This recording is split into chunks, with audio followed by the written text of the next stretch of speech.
chance. Oh, oops. Niners!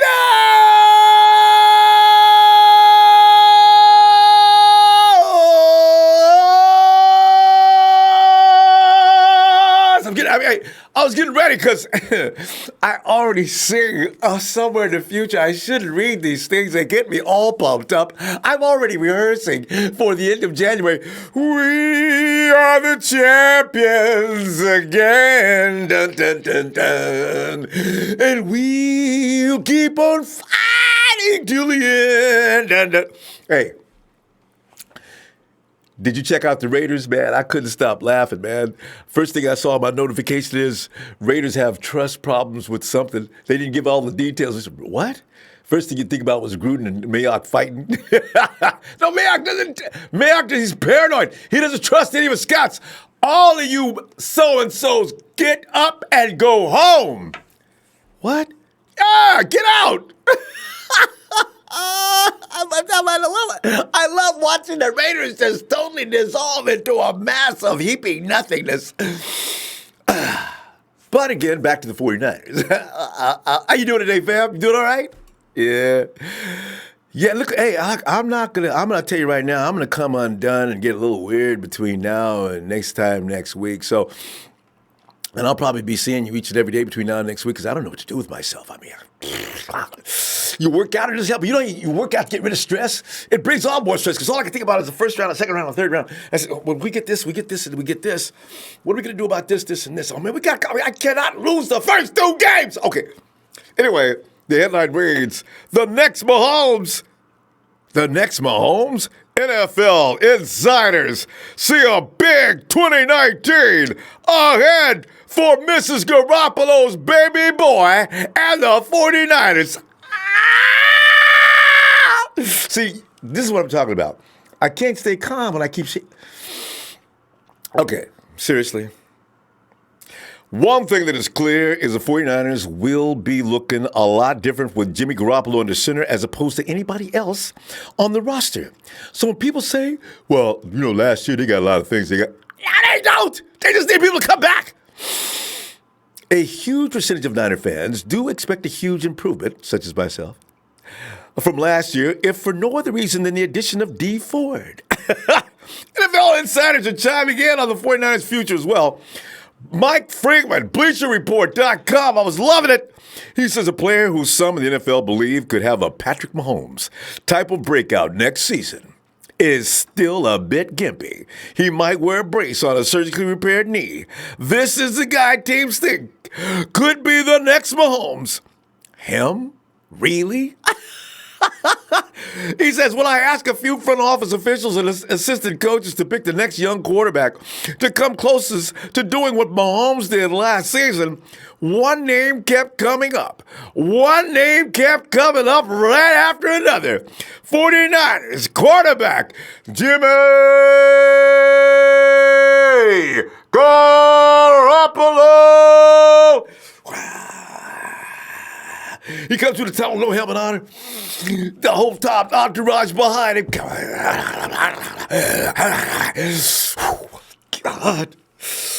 They want to say he's got the best chance to be the next Mahomes. One AFC team executive told Bleacher Report, it goes on and on. I tell you what,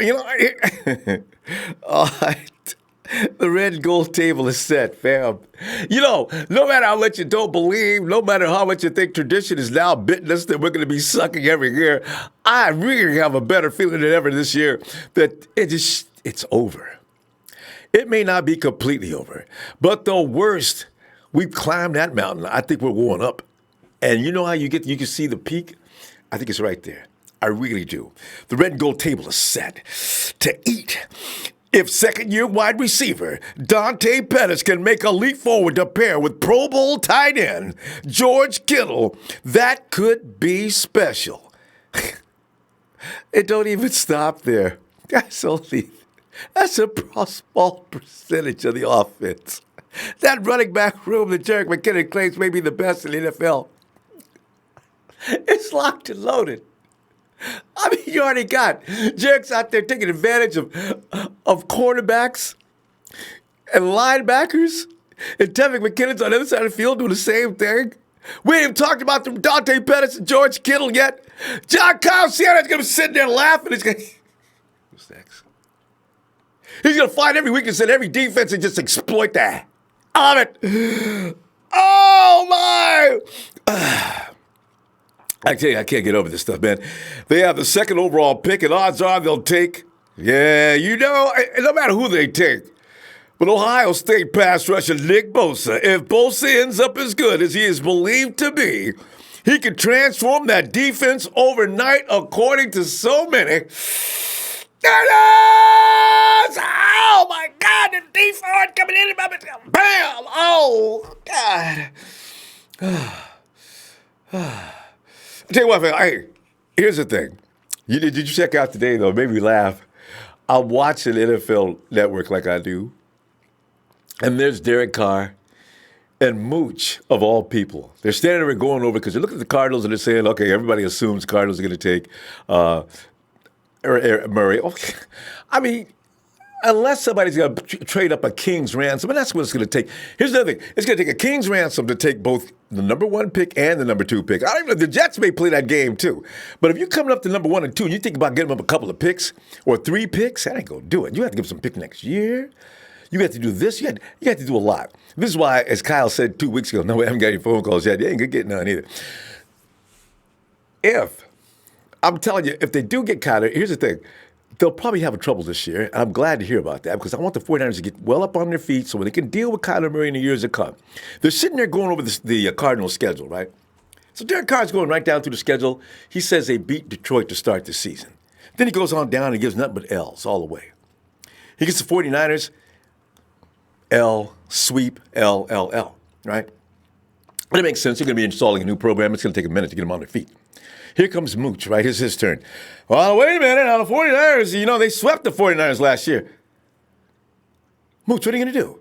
Mooch goes over and takes. So I'm going to take this L down. I'm going to put a W up for the Cardinals. Oh, Mooch! Oh, Mooch, you can't go by last year. Oh! So he gave 3 W's to the Cardinals, and we was one of them. That was the end of that. Was moral Meister. I says, Mooch, you're going to pay for that, Mooch. You're going to get it. And we're going to get it. Mooch used to be one of my, God! Anyway, let me check out what's going on. Elias Lopez, sup, fam? Local 49ers fan. Niners! Quentin Hunter says, love the show. How do I call in? Would love to chop it up with your fam. Quentin, please. You got the Ronbo Sports app? It's absolutely free. Get on over to that app store or Google Play Store, whatever store you got, phone you got. Download the app real quick. The phone number's in there. The PIN number's in there. And I want you to get in here and call, man. Hey, McCarl's, if you got any more questions, I'll answer, right? McCarl's Shady says 13-3 because we got Jimmy G, but it already started. I know. Let's try that. I'm trying to fight it. If I don't know if it means bad luck or not. We got to go out and do we got to do some kind of a dance out in front of Levi Stadium to get that jinx up off us with that injuries. Satch, what's up, Satch? There's no work tonight. I'm with y'all all night. Ronbo, and hit them likes, please. Satch, man, appreciate you, man. Say hello to the little girl for me, man. Appreciate the contributions always, fam. And Jeff Tan, Hulk Hogan voice. What you gonna do, brother? What are you gonna do, brother, when Jimmy G comes for you? Jerry Fresh, time. Masters arrived. The draft is almost here, buddy. Let's go. Niners! Oh, my God. How are we going to survive the week, man? I'm telling you, right, I couldn't be awake for the next 48, 78 hours. I just waited. By Wednesday, I doubt I'm going to sleep anymore. Just sitting there on the clock, 49ers are on the clock. What? And the 49ers select, what? That would wake you right up, Pete Gorman, what's up, fam? Gibson, who's got it better than us? Bob Murray's got the 13-3 going already. Teams better watch out. Horatio Flores says we are projected to trade down with the Raiders and receive their fourth. I'm telling you guys, give up on the trade down, man. Ain't nobody going to give the 49ers those 2 first-round picks, and that's what the 49ers will be talking about. Raiders say, we're calling to make a deal. Yeah, we're listening. We're gonna give you we'll give you pick number 27 and a 5th round pick. Okay, call us back when you're serious. Okay. Michael Smith, what's up? Not Empire. Jose Show says whoever guessed it is he is wearing the white Montana shirt. You know what? I seen somebody make that prediction before I came in. There was Jersey Joe in there calling it. I almost ran to change clothes. I thought about it. I hate to be predictable. Jerry Fresh. Hey, Ronbo Swords, I've been keeping you on schedule, dog. Jay Fresh. Uh-oh. Let me put on the phones and stop acting a fool, as I always do, and see what's going on. Look at this. See? This is what happens, you clown. Now I got to plug in my stuff again. It's like I was telling, Michael Rhodes, man, over on Twitter, man. Michael Rhodes is still giving me all kind of examples as to why we're trading down. I can't wait till after that day to tell to Michael, listen, Michael, your trade downs didn't happen there, buddy. Mike! Hey, Tony, man, come on in, man. What's going on? What's up, Ronbo? I'm telling you, man, I can't, crazy. I can't calm down. I'm going to have to go work out when you get through on a heavy bag or something. I got to knock myself out. Don't drink any more coffee for the rest of the year. But, Tony, what's going on with you?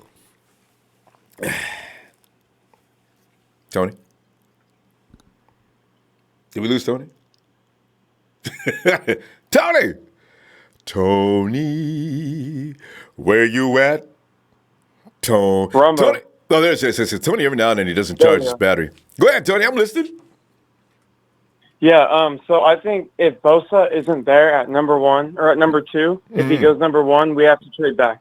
Because the way I look at it, Dee Ford only had one good season. The rest of them were absolute terrible seasons. So if he doesn't work out and we don't pick Bosa, we pick another defensive tackle like we have for the past 5 years. There's going to be some Has it been 5? God, that is so sad. Solomon, I think Arik plays his best in the middle. So we have DeForest Buckner, Solomon, and Arik Armstead. If we pick Quentin Williams, I'll be upset because we don't need him. He doesn't fit what we need. We need either another edge rusher opposite Dee Ford, or we just trade back. Because quite frankly, there's so many good defensive players in this draft, and we probably still need 3 more positions on defense to make it like top 10. So for me, it just comes down to the fact that Josh Allen is not a scheme fit, and he's a project. All the other guys just are not good enough to take at the number 2 overall pick. I think the only 3 guys you can take there are Allen, Bosa, and Williams, and 2 of them just don't fit our team needs. And another thing, I don't think the Giants are going to trade up for anything. I don't even think they're taking. I really don't. 6. But what? You think the Raiders are going to trade up? No, I don't. Yeah, I don't either. Why would they? Gruden wants those picks. He's greedy. Huh? They're not going to give up a first-round pick this year, and there's no way in hell they're going to move up from 4 because there's 3 guys that they can play in their system: Josh Allen, Bosa, and Quentin Williams. One of them is going to slot. I'm agreeing. Maybe from 24 they trade up a bit further and they give up a second-round pick or something, but they're keeping off 3. That'd be a brilliant strategy, actually. Yeah. That's what I wouldn't trade up. I wouldn't give up 3 first-round picks after I gave away Khalil Mack and Amari Cooper. No way in hell I'm doing that. Logic, rational. Thank you. Yes.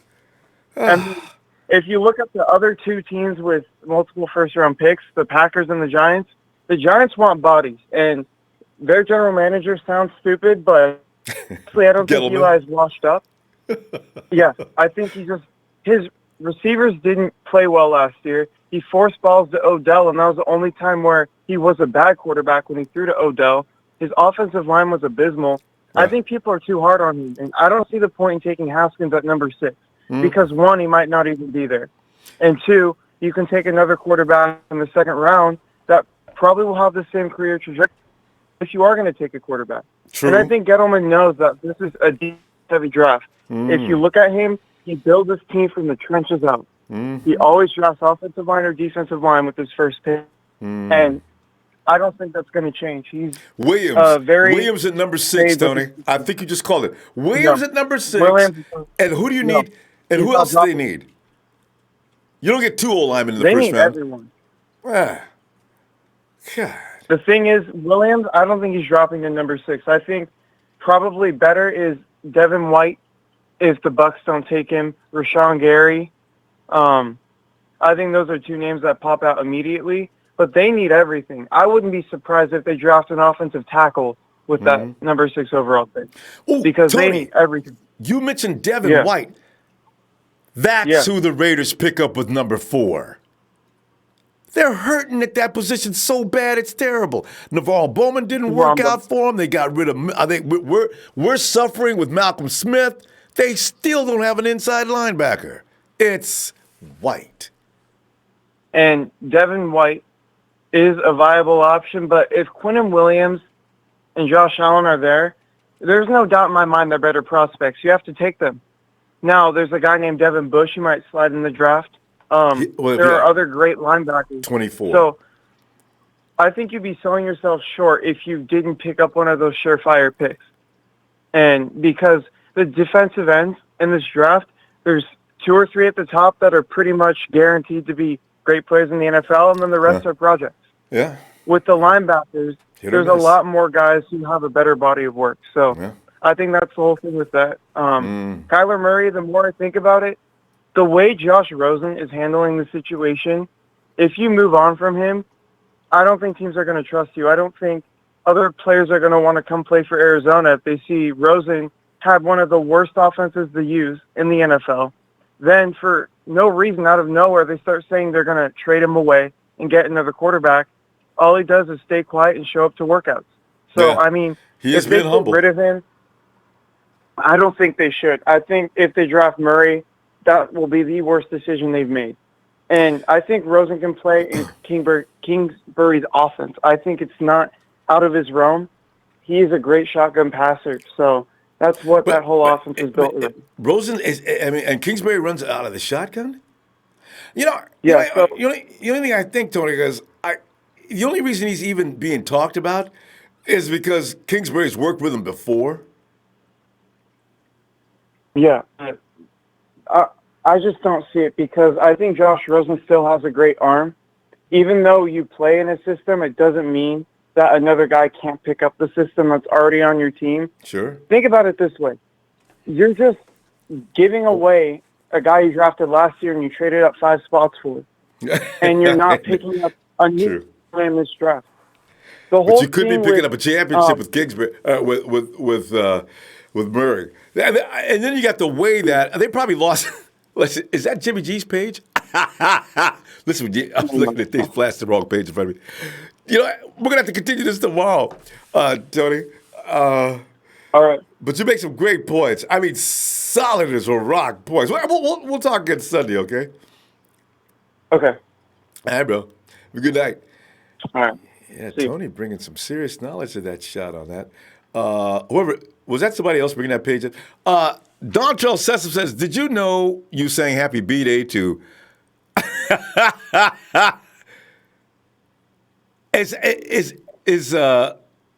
figured it, didn't Jersey sent that to me, didn't he?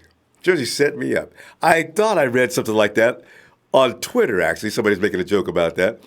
And that's the auntie, huh? I mean, as you Google her up, I mean, it took a whole page of nothing but roundness. I don't know what was behind that roundness. Maybe it could be the person you're talking about. That's so sick, Jersey.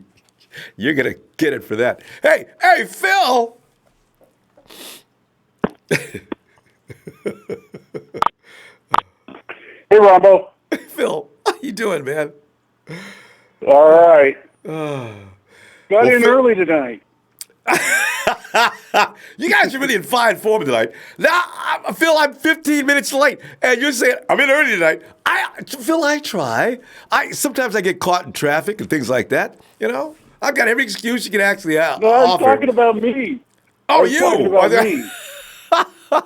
Phil, no, you're not. You're on time. We just got here. Come on in, man. So anyway, I just a couple of things that I saw. I saw a tweet out of Quan Alexander when the schedule came out, and he was saying, God knew what I want. This is quotes, and God knew what I want, and I'll be ready for that game. And it's the first game of the season. So he's expecting to play first game of the year. Oh, yes. I didn't even think about that, Phil.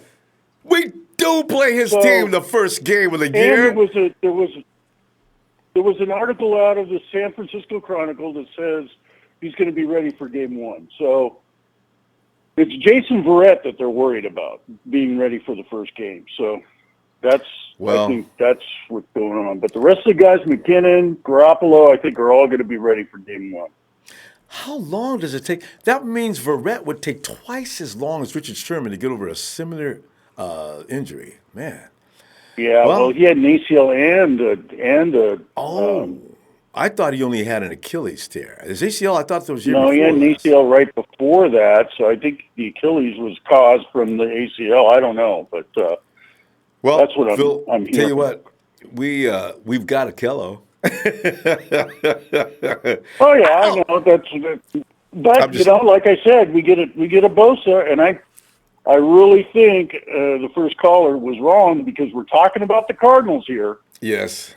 Yeah. They're going to draft Kyler Murray. I mean, the writing's on the wall. Exactly. And all the Cards want is a draft pick for Rosen.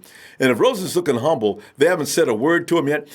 If Rosen was told, listen, pay no attention to what's going on in the media. You're going to hear a lot of things. Pay no attention. You're our guy.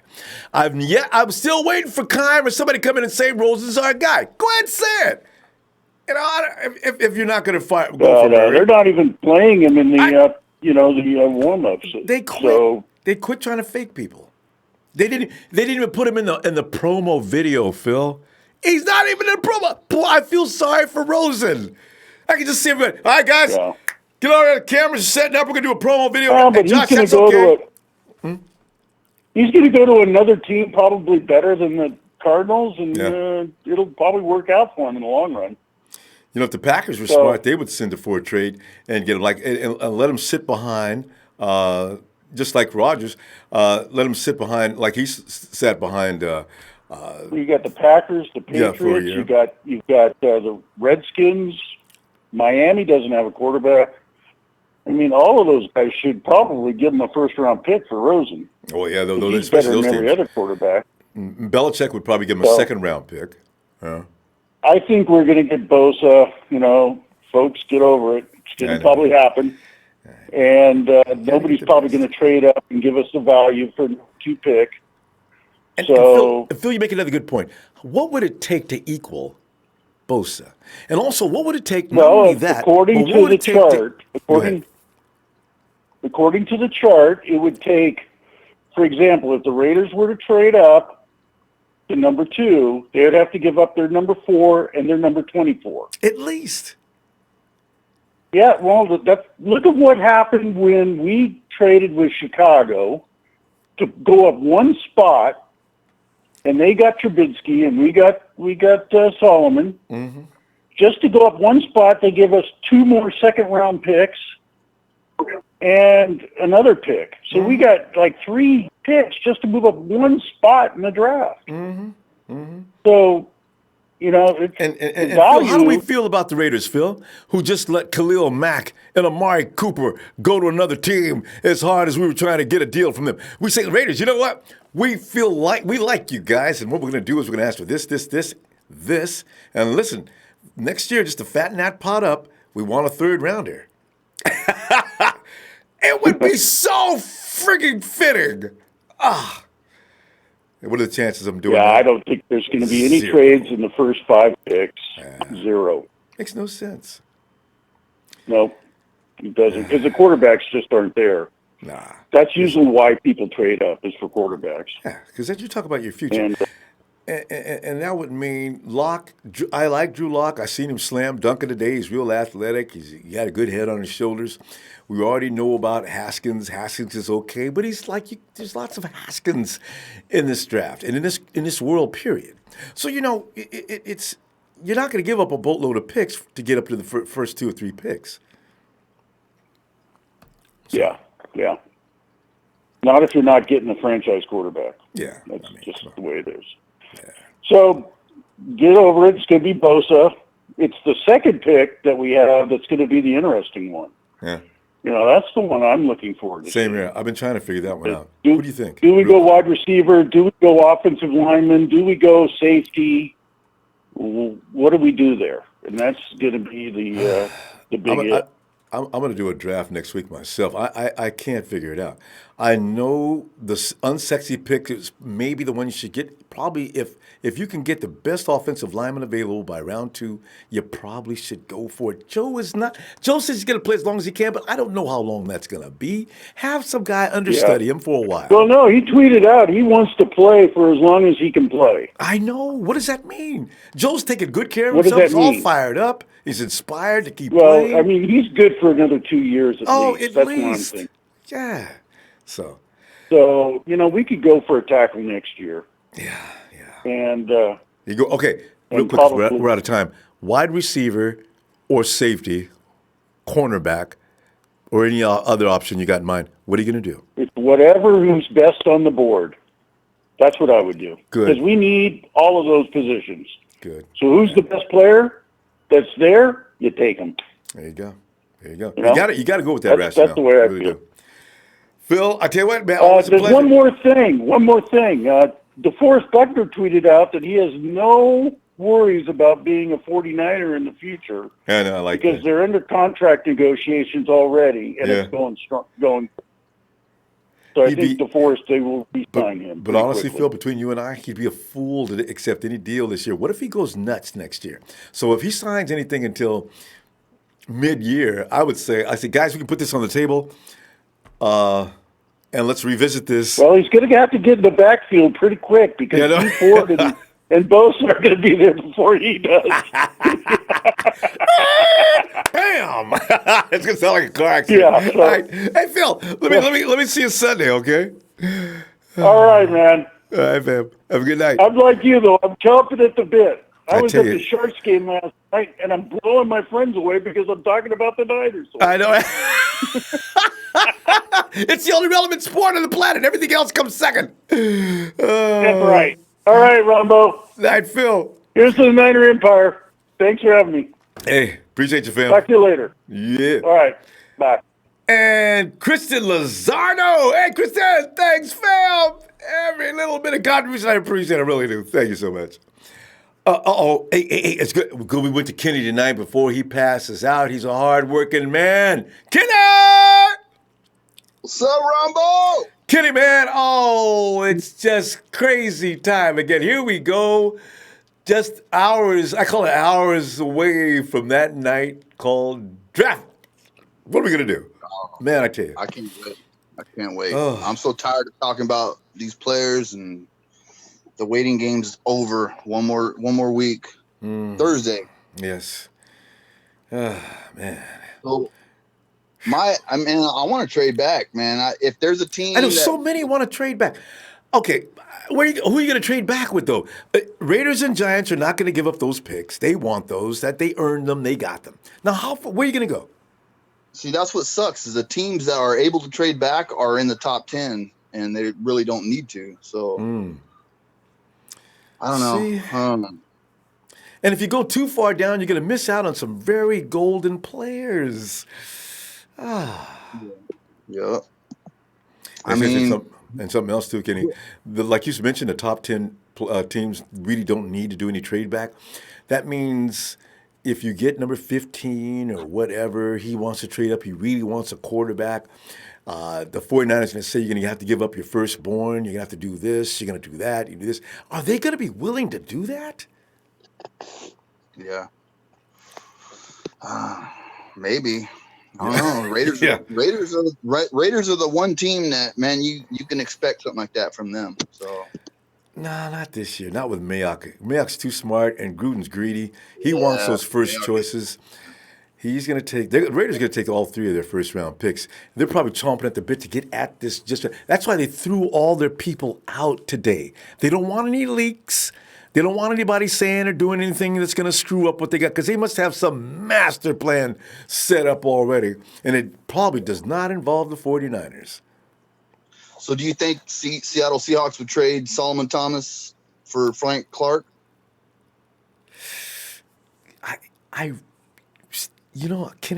Can they be that stupid? I can't imagine that.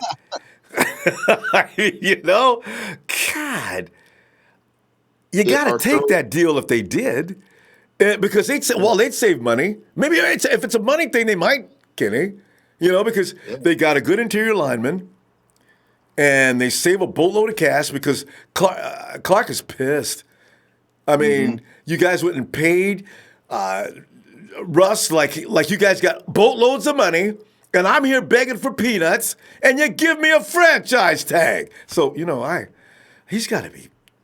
Man, you're right. That's a possibility. Yeah, I'm serious. I think there's either a serious trade going to happen during the draft, or else we're going to trade back with somebody. But like you said, it's going to be hard to trade back. The teams are in the top 10. Why would they trade back? But man, I would love to trade back. I don't really see the point in only getting 6 picks out of this draft if we can get more. Yeah. There's a lot of good talent. But Kenny, you bring up a good point, though, about trading players. Now, you might be able to trade a couple of players here and there and maybe get a pick, but it'd have to be some familiar name. And it could be some nobody on the roster, or not nobody, but somebody on the second or third string. It's going to have to be a first stringer. If you had to give up a first stringer off this roster right now, and you really want to get a couple of picks, somebody says we'll give you a 5th and 6th round, or 4th and 5th round pick, maybe a 3rd and 5th round pick, who are you going to give up? I'd give up Solomon Thomas. I should ask this question. If people are going to pick on Solomon Thomas, at least you didn't say my boy Jimmie Ward. Because I've already started a new club now. I call it the J-Dub Bunch. Those of us who are going to support Jimmy going into the season, we're going to root and cheer for him. We're not going to say anything bad about him. As you glow, every thread you go to that has Jimmy's name anywhere in it is lined up with nothing but pure venom for like 25 and 30 people deep.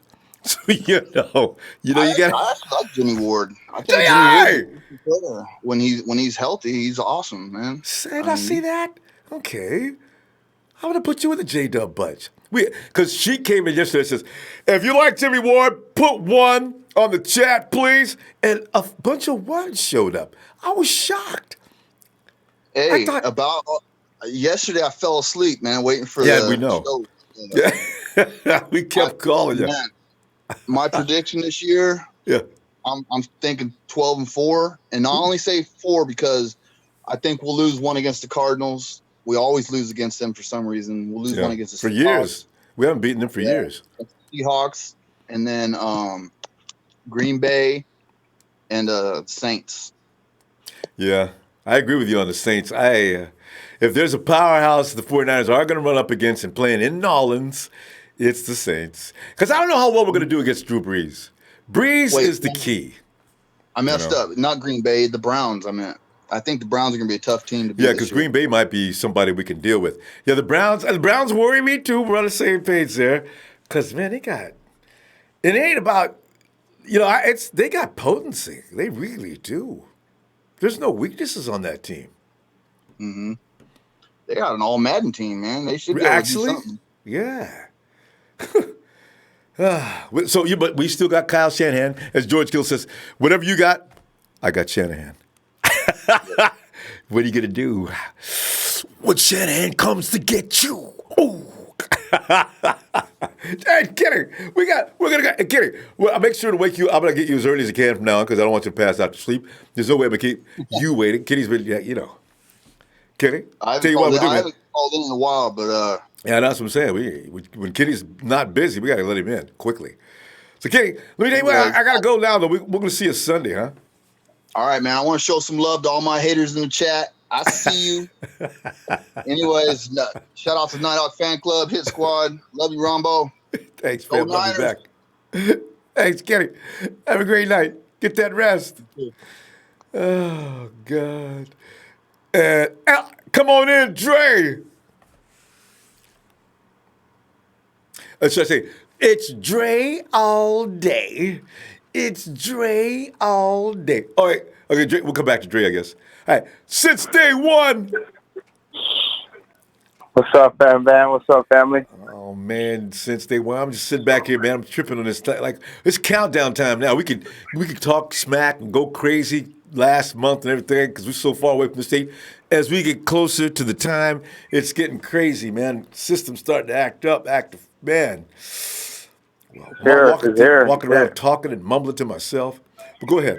It's here. It's here. It's here. It's here. It's 6 more days before you know it. It's already here. It's here. Oh, God. It's like that. Don't even worry about it, Ronbo. You're going to be in here every day. I'm going to be in here every day. Don't worry about it. Hey, we'll survive this together. I know.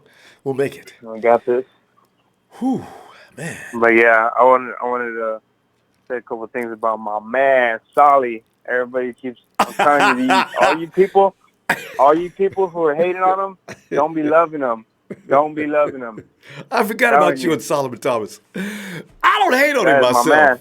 Yeah, Solomon Thomas is I'm telling you, but this is for the fans. This is for the empire. I can't stand fans who bash our players, and he's not even developed yet, fully developed. I don't know what they're expecting of him. Like he wasn't an absolute bust. He came in, he's performed, he's played a lot of games. He's available for us all the time.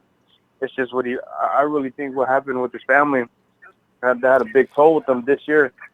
And a lot of people don't understand. Some people don't even know what happened. And when you wake up one morning and you find out that your sister, not just a family member, your sister did that, you know that, and it's not just like a car accident rest in peace. It's not like a car accident or something like that where she had no control over it. She did it. So when that happens to one of your close family members, I haven't had it, but you don't think that's going to bother you personally because you feel like maybe you could have been a better brother? You don't think he was thinking about that? Good point. And he's thinking about all this kind of stuff. And on top of that, he's not letting his team down, and he's going out there and performing because he knows how much we needed him to be out there. So he did all that, and out of that, they got him playing out of position, and they're trying to make him do stuff that he didn't do. And when towards the end of the year last year, I watched this breakdown film on him, and towards the end of the year, they started moving him more in the middle, and he started to he eats up double teams like nothing. They don't double team him and move him. He just gets two guys and he anchors them down. He stays there, holds his gap, and when he does play one-on-one, he beats them like at least 35% of the time. And they say that's excellent. Yeah, if you can win that many, that's above average. You're above average. Yeah, that's above average. And a lot of sacks that came to DeForest and Blair, those other guys that are a little bit more on the sides, they're caused because Solly flushes them out. Yeah, Solly flushes them out, and he's dominating the inside. And I'm hoping that they move him to the inside permanent because they're double teaming. Like he came out of college. He wasn't playing against no bums either. He was the number one run defender. Like, you can't move him from the middle. You can't move him. And as soon as he's taking double teams. And I don't know, man. I watched a lot of this film, and he's so underrated. Yeah, and since day one, you're a huge fan. I can feel it, man. But listen, one thing I want you to touch upon real quick before we run out of time is Jimmy G has been slated by many as 2019 Golden Boy. They're saying and comparing what we may see could compare to Mrs. Mahomes' baby boy Patrick last year's 2018 was off the hook. This could be Jimmy's time. Yeah, the only thing that I think Mahomes got is his mobility on him. But I think Jimmy could be more clutch. And because I've seen 2-minute drives by Jimmy. He came in and did it like he's been doing it his whole life. He's ice cold. And I heard I don't know if it was you or someone said they compared him to Matty Ice. He said he could be better. I think he could be better. I think he could be better than Matty Ice. I think Matty Ice is okay. He's good. He's elite. But I still think Jimmy G is a step above it. And I got into an argument already on that same thread that the guys made predictions about Jimmy. Somebody says, oh, man, Jimmy G ain't no more than Kirk Cousins. Oh, man, when we get through, I'm going to go back and check him out. Boy. Come on, man. You look, Kirk Cousins, they did. Oh, okay, go ahead. Let me not get started. He reads the field so quick, Ronbo. He reads it so quick. He looks off defenders. Like he does it so he makes it look so easy, and he throws off his back foot so off balance with so much strength and accurate, and he got he looks like he's throwing a sandal.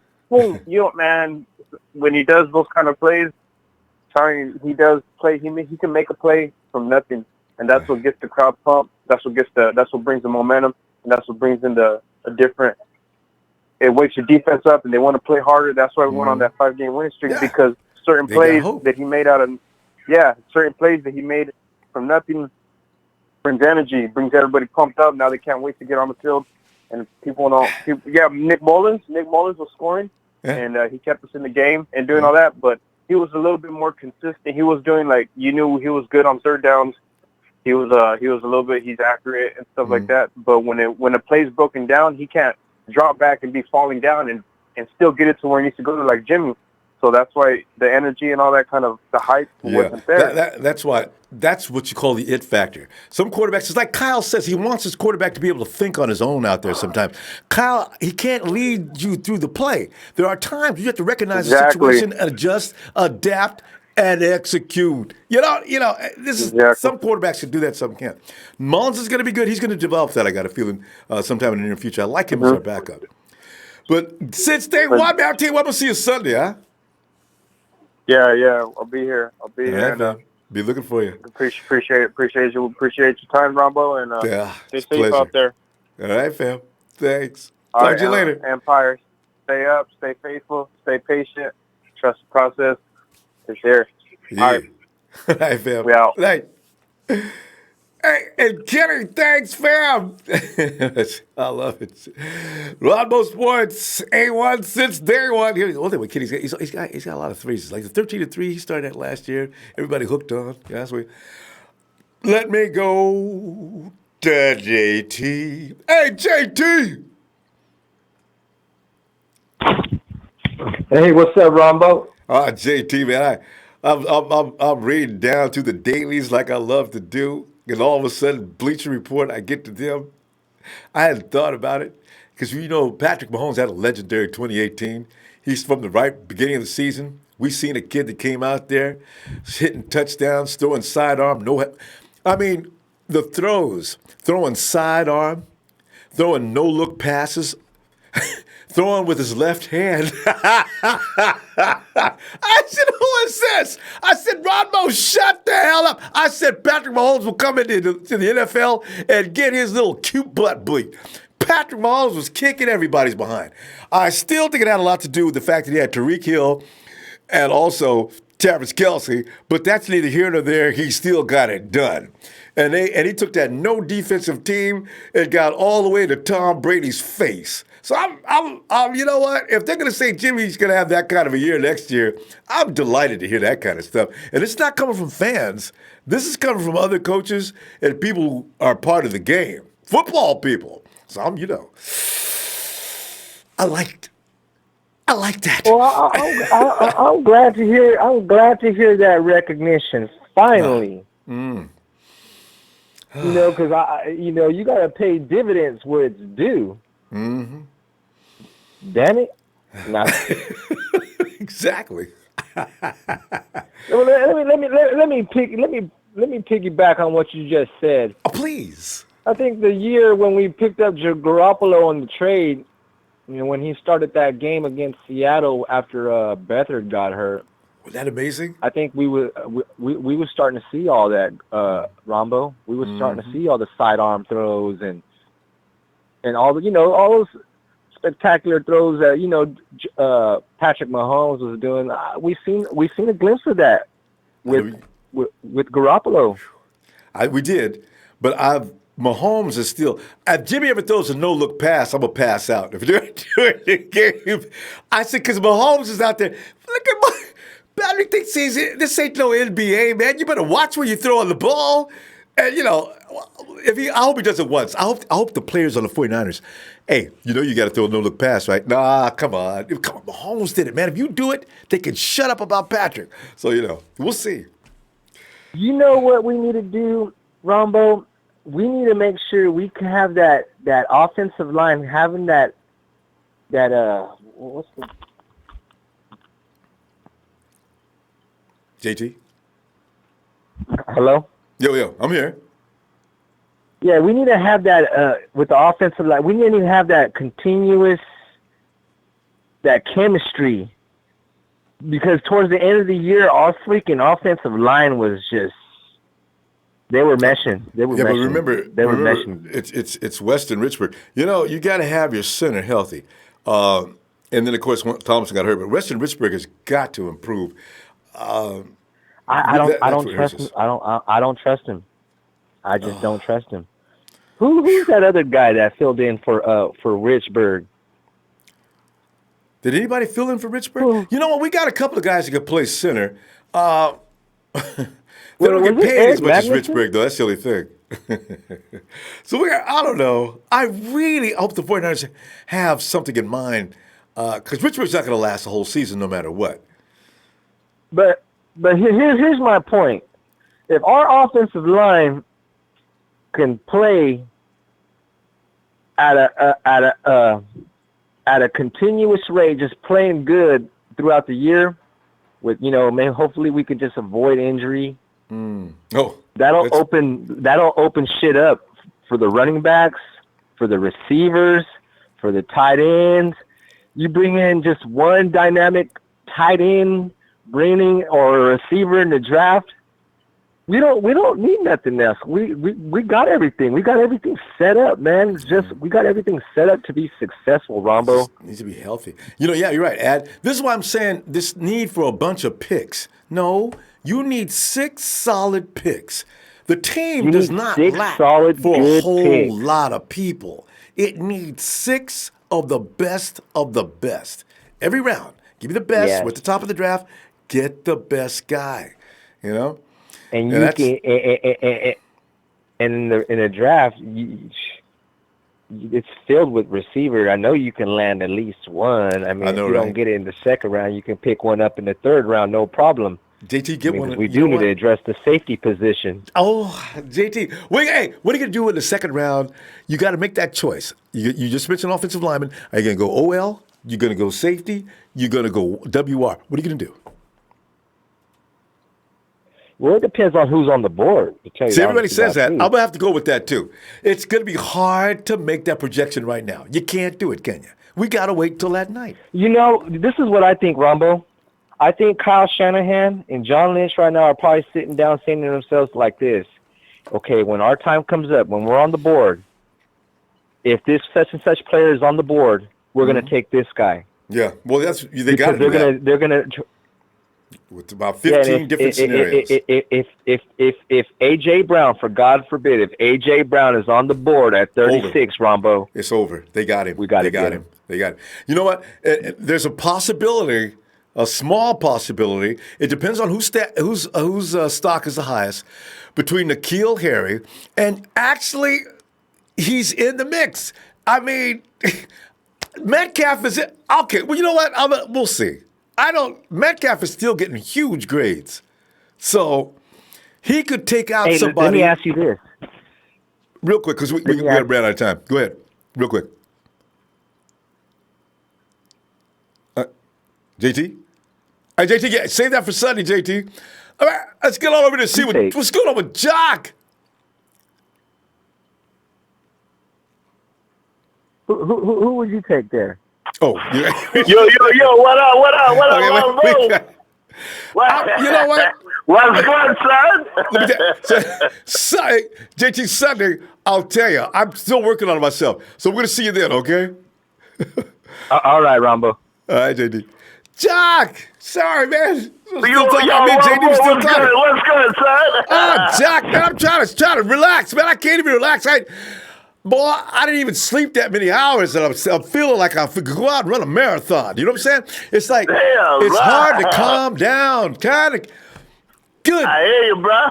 And round 2 is making me crazy. Everybody's asking the same question. What are you going to do in round 2? Man, listen, man. I got my mock. You know what I'm saying? Listen, I'm gonna go with that dude from Alabama. You know what I'm saying? Number Safety? 2, we're picking him up. You know Wait, what you I'm talking about saying? safety, linebacker? There's several players in the Bama. No, Bama's always got 15 to 20 I'm dudes talking you can about choose from. Quinn Williams, man. In round 2? No, You know what I'm saying? you mean number 2 pick. Yeah, number 2 pick. You know, I thought you meant round 2. I'm getting homeboy right there. You know what I'm saying? And then, you know, I got plenty of time to get any edge. You know what I'm saying?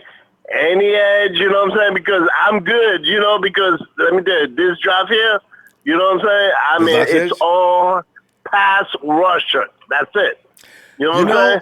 There's some truth to that, and Montez Sweat might be available in round 2.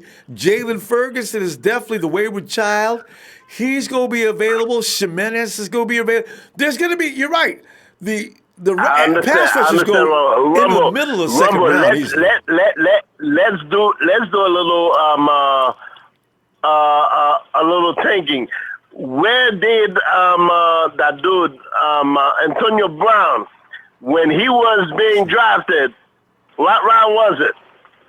5th, right? It was either round 6 or 7. Okay, so there's some awesome guy that could be, you know, some dude that, you know what I'm saying, that could, you know, come up for the 49ers. You know what I'm saying? That's always a possibility. I'm not worried about that. You know what I'm saying? I'm not worried about it. All right. And us scouts do a good job. So I don't want no edge. I don't want no edge for number 2. You know what I'm saying? I don't want no edge. No edge. Now, why would that be, though? Because, you know, we don't have no pass rushers. We got one. And Tony brought up something that's kind of scared me at the beginning of the program. Dee Ford has had one majorly good year. Dee Ford's always been pretty good, but last year was his breakout year. Can Dee Ford continue to deliver? Okay, I understand that, but Rumble, listen, when a guy switch to a different team, believe me, he wants to show out. I hope so. He gonna show out, all right? You know, so that means, you know, Dee Ford, okay, and then our linebacker that we just picked up from Tampa Bay, you know what I'm saying? Those guys, those are veterans, okay? Yeah. They are the one that, you know what I'm saying, that's going to bring, okay, those guys that's behind, okay, they're gonna show them the rope. You know, how we do it. Jock, you know also, what I'm saying? you got Dee Ford working next to DeForest Buckner. DeForest Buckner creates enough violence for anybody to work off the edge. I think, Jock, you and I can work off that edge. I think Cassius Marsh may have not been ready for prime time or something, you know, because there's no way with Buckner absorbing all that madness that you should get around that edge. Yeah. We'll see. Forget that dude, man. You know, you see exactly where he went to sign. He went to sign with Seattle, right? Yeah, he went back. You know what I'm saying? So he had his mission. You know what I'm saying? That's his to get mission. Back to Seattle. You know what I'm saying? Hey, I really like Cassius Marsh, though. Cool, man. I was hoping actually they keep him in the just you know as a rotational player, but you know that's cool. But I do worry about pass rushing, and you know what though? But listen, Williams already told you he could rush from the edge as well. So I understand, but what I'm saying is, I guarantee you, Ronbo, okay, Shanahan is gonna give you a second pass rusher. You know what I'm saying? A second edge. You know what I'm saying? Because it's not gonna be between round 2. You know what I'm saying? So it might be between round 4 or 5. Another edge rusher at around 4 and 5. Maybe. I mean, I don't know what these guys are going to do. They may find somebody that nobody knows about. You could absolutely be right. I guarantee you, because remember, Rumble, he was the coach for the South. I know, he knows. He was the coach for the South. He got a good look at some of those guys. So he basically know, you know what I'm saying, guys that he gonna target. Some of You the know best, what I'm saying? some of the best guys in the SEC. Shanahan is no play coach, and Nice. that's why, you know what I'm saying. Let me tell you. You see, we playing Atlanta. Boy, I cannot wait for that there's another W, game. boy. I can't wait for that W. You know what I'm saying? Yes. But they might know us too. But, Jock, we got to go. I'll tell you what, man. I'm looking for you Sunday, and we'll probably be losing our mind completely because it'll be countdown time. Yeah. Oh, God. No doubt, man. No doubt. Hey, listen, man. Ronbo, man. Same love, boy. You know what I'm saying? I'm here, bro. You know what I'm saying? I'm here. All right, fam. You know? Good. All right. I appreciate you. Yeah, good Jock, night. talk to you Sunday. Yeah. Yeah. And we move on over here to Hank. Morning, Hank. What's going on, Ronbo? Oh, Hank, it's that time, man. I'm telling you, and Jimmy G is already being slated as the golden boy choice of a lot of people. And I'm not talking about just fans. I'm talking about people in the know about this game are picking G. Some of them got a real crush on him. And you know, here's the thing, Hank. You put an average quarterback in Kyle Shanahan's hands, and all of a sudden you see something really special. Now, you go ahead and you put a quarterback of Jimmy G's caliber in his hands. I can't wait. Sky's the limit. I can't wait to see what develops here. Rumble, one thing I wanted to say is I apologize for the other night. I went a little bit too hard and I ended up passing out. And I saw some of the chats were enjoying me sleeping. But I got a story for you, Rumble. Yeah, that was the last caller of the night, Tuesday or Wednesday night, I believe.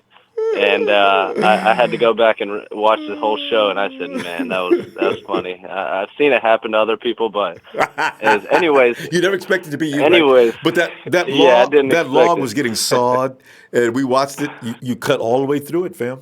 I know, man. I could hear myself. But Rumbo, I got a story for you. I ran into a first round draft prospect last Friday night.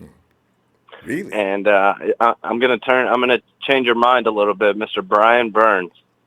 You met Brian Burns? Where'd you meet him? I met Brian Burns. I don't know if you remember. I go to FSU, and Ricky Aguayo, Roberto Aguayo's little brother, he's pursuing an information technology degree, and I've had him in about 3 different classes. Ah. So hey, how's his brother doing? How's Roberto? I haven't talked to him about Roberto. I only see him pretty much during class, and every now and then I got a couple of friends who are friends with him, so I'll see him out and about. But we need a kicker, I think, starting next year. If we could just get him mentally, because Roberto can kick the damn ball. There's just something mentally that snapped. If they could just find some kind of therapist to get him back on track, because I'm worried, Hank, about Robbie. I don't know what's going on with Robbie. Is he going to want to be with us next year? I know you do, Rombo. I mean, you're not the only one, brother. I'm kind of losing my mind on this situation too. We need a kicker. I mean, before that first 2 game. years in a row. Yeah. But guess what? I'm going to that Tampa Bay game, and I'm going to be calling you right after that game. So I'm going to be calling you as soon as I get out. But I think we need to make arrangements so you can call during the game too. We'll talk about that between. That's now fine and with me. But so anyways, I was at this like a little it was like a little house party. We had probably about 30 to 40 people there. And I walk in and I go and grab my little drink, and I see 6 guys playing beer pong, and Brian Burns was on the other side. And a friend of mine's like, "Yo, you know that's Brian Burns," and I'm like, "Yo, you know my Niners might pick this guy up if we draft back." And I was like, you know, I'm not gonna lie, I was nervous. I was like, man, I gotta talk to this guy. You know, I don't know if I'm ever gonna see him again. So after they got done playing, he went over to like the little table to pour himself a drink, and I walked up to him and I was like, "Hey, man, you know, good luck in the draft and everything." He was like, "Appreciate it, brother. You know, I'm real nervous. I'm not gonna lie and all." And so I pulled him to the side. I was like, "Man, if you can I talk to you for like this 5-10 minutes?" He's like, "Yeah, no problem." Real humble, nice guy. But he turned me off of him. I'll tell you why. So I asked him, you know, I was like, "Man, you know, just give me a team, like who you want to go to." He's like, "Man, honestly, I'll be blessed to go to anybody." And I was like, "Man, I'm not no reporter or anything. All right, I'm a college student. You know, give me like, you know, a little idea of what you like." And this is what the man told me word for word. He said, growing up, I've always been a Seahawk. And I said, oh shoot. And he looked at me. He said, why? What's up? I said, fam, I'm a diehard Niner. And he said, oh shit. And that conversation that didn't go well. Well, where did it go from there? Yeah, though? It kind of just turned me off. I stopped talking when he said that, and he was like, "Why? What's up?" And I was like, "Man, I'm a diehard Niner." He said, "Oh shoot, we might have to strap up." And I said, "No, I'm good on that." You know, I said, "You can take me any day of the week." But I told him, I was like, Burns "Hey man, what, 6'4", 6'5"? Yeah, I'd say about 6'5", man. But the buddy's huge, and he racked up. He was leading our team in sacks last year for sure. And I told him, I was just like, man, you know, you did a great job for your last year. You know, I mean, that's the year you want to show out, so you can go as high as you can in the draft. And he was like, yeah, man. I mean, I feel like I could be a first rounder, but you know, you never know what can happen in these situations. And I was, I was kind of nervous talking to him, so I was like, nah, man, you're for sure first round pick. Oh yeah. And then in fact, his team, he'll never get past the Hawks. If Brian Burns is on the board when the Hawks pick, he's going to Seattle. He ain't gonna be there though. Brian Burns does not get past the top 20. Yeah, when he said that, I told him about I'm a Niner and all, and I told him, I said, I'm not gonna lie, I don't think you're gonna get picked up by your guys because they're kind of high in the draft. And I told him, I said, but I'll tell you this though. I told him, I said, if we trade up, you might be coming to Santa Clara. And he said, man, that'd be, it'd be surreal for me because, Yeah, he would. He said, but his whole family's like a Seahawks family, and I was like, man, I told him, I said, man, you kind of turned me off when you said that, but I mean, you're still a Seminole, so I got to ride for you. Yeah, you guys are both Seminoles for now, so it's okay. Yeah. And, so and they're having problems in Seattle, so he'd definitely be getting a job because I don't know what they're going to do with Frank Clark. So and he's mad as hell right now. So now that they signed Wilson, I mean, Frank, I mean, he's not going to be getting paid as much as he wanted. And I told him, I said, for us, we need an edge rusher, man. And I told him, I said, I'm not going to lie, man. I'd love to have you on the other side. But he was like, yeah, if I get drafted by the Niners, I mean, that'd be surreal. Yeah, but he was like, everybody. He said my dream case scenario is Seahawks, and I was just like, man, you kind of turned me off. I'm not gonna lie, but I mean, you're glad still. You made that clear to him, man. Hey, we gotta go though. And Ronbo, yeah, man. I just wanted to share that story with you and to all the I'm picturing Niners you guys standing there having this conversation. It's hilarious. It was nerve wracking and all, but he's a real humble guy, man. And I mean, it was my first time seeing a first round draft prospect, and talk to him live and in person. It was only it was only 5-10 minutes, but I mean, I'm not going to forget that conversation. No, he's a good guy. But I was on the NFL Network the other day. He is cool. So. All right. Yeah, he's a real humble guy, and I mean, honestly, anybody who gets him it's gonna be a steal in the draft. But I got a picture with him and all, and all right. it was a good little experience. I walked away from it thinking like, this man is really a Seahawk, and we might get him. All right, hey. We gotta go, fam. But I'll tell you what, I'll be looking for Sunday. Huh? Good talking to you, Ronbo. Yes, sir. I'll see you then, brother. All right. All right, man. Take it easy. Oh, this poor Hank, man. Can you imagine? And this is the thing you're going to run into. You see any player, in this case, any draft pick, and you ask him who his favorite team is, there will be one here and there. But, of course, there's going to be other teams that people are going to say, yeah, man, I'm a Dallas Cowboys, man. If I get the Dallas Cowboys. What? Cowboys, what? Man, let me walk. I'm going to walk away. This conversation never took place, man. I hope the Cowboys do get you, man. You deserve that. Yeah. Hey, Justin Rosales. He says, hey, I told you about Brian Burns. Hey, Justin. Hey, man. Hey, Justin, thanks for the contribution, too. Yeah, Brian, and there's no doubt about Brian Burns being good, though. He put on some weight, too, because he was a little lean for the NFL. So he figured that one out real quick and started eating like crazy, I guess. And, and you got to lift heavy. Eat a lot, about 4 or 5 meals a day. You got about 5 or 6 meals a day. Protein's got to be, it's a tricky thing, You don't want to get fat. You want to get stronger. So it's a tough thing. Downey, Montana, 49er, what's up? Yesterday was my birthday. Can I get a Niners happy birthday? Dowdy, you know you can't. Wait a minute. Okay, should we do it now? Happy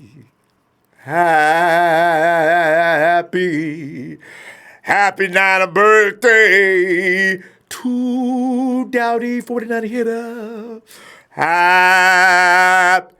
Happy Niners birthday to Dowdy Montana 49 hitter. Happy Niners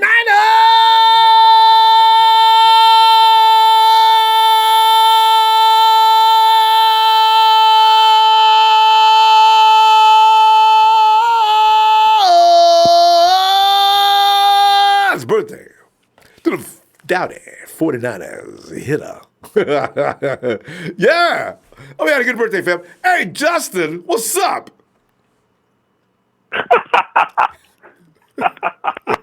I told you about Brian Mertz. I told you.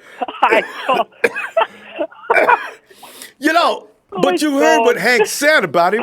The dude has got his heart in Seattle. You know what's funny about that? Because you know who else likes the Seattle Seahawks before they got drafted and made it well known? Also, Kittle likes the Seahawks, and they had been talking to him before. Yeah, as well. I talked to him last year at the freaking Raider game. He left Seattle. He told me that. Yeah. I remember. Yeah. I still told you, Brian Burns. I told you. You said no. No. I never said anything bad about Brian Burns. I like Brian Burns. I just got this thing about Nick, man. I just know that dude is, I'm just sold on him, man. I just see that dude. The safest pick in the draft's got to be Nick Bosa, provided he doesn't get hurt. But, man, him and Dee Ford, I see very bad things in the future of the quarterbacks, So, yeah. Hey, okay, and then I want to address something. I completely forgot about this. Ramona, are you seriously defending Jimmie Ward? Please tell me this is a joke. Hey, please tell me I'm my getting ready ears to did not- recruit you please right tell now. me- You are a member of the please tell me- J-Dub bunch. Ward. Are you kidding me? Ramona, we've had this discussion multiple times about Ward. Listen, you know what? All of us, every guy on our team's got an apologist for him. Arik Armstead, I stand behind him. Jimmie Ward. I'm starting to wonder, I may be like the Mother Teresa of the 49er chat, because I also feel that people should leave Solomon Thomas alone to some degree. And he's got Solomon Thomas, Arik Armstead, and Jimmy J-Dub. And I kind of feel like Keller Witherspoon is going to come around this year. So I'm pretty much that guy that people want to slap. Oh my God! Let me slap me. 8 years. Ow. 8 years. Oh, God. You know how many years he's been with us? He's been with us since 2013, 2014. That boy's been injured every year.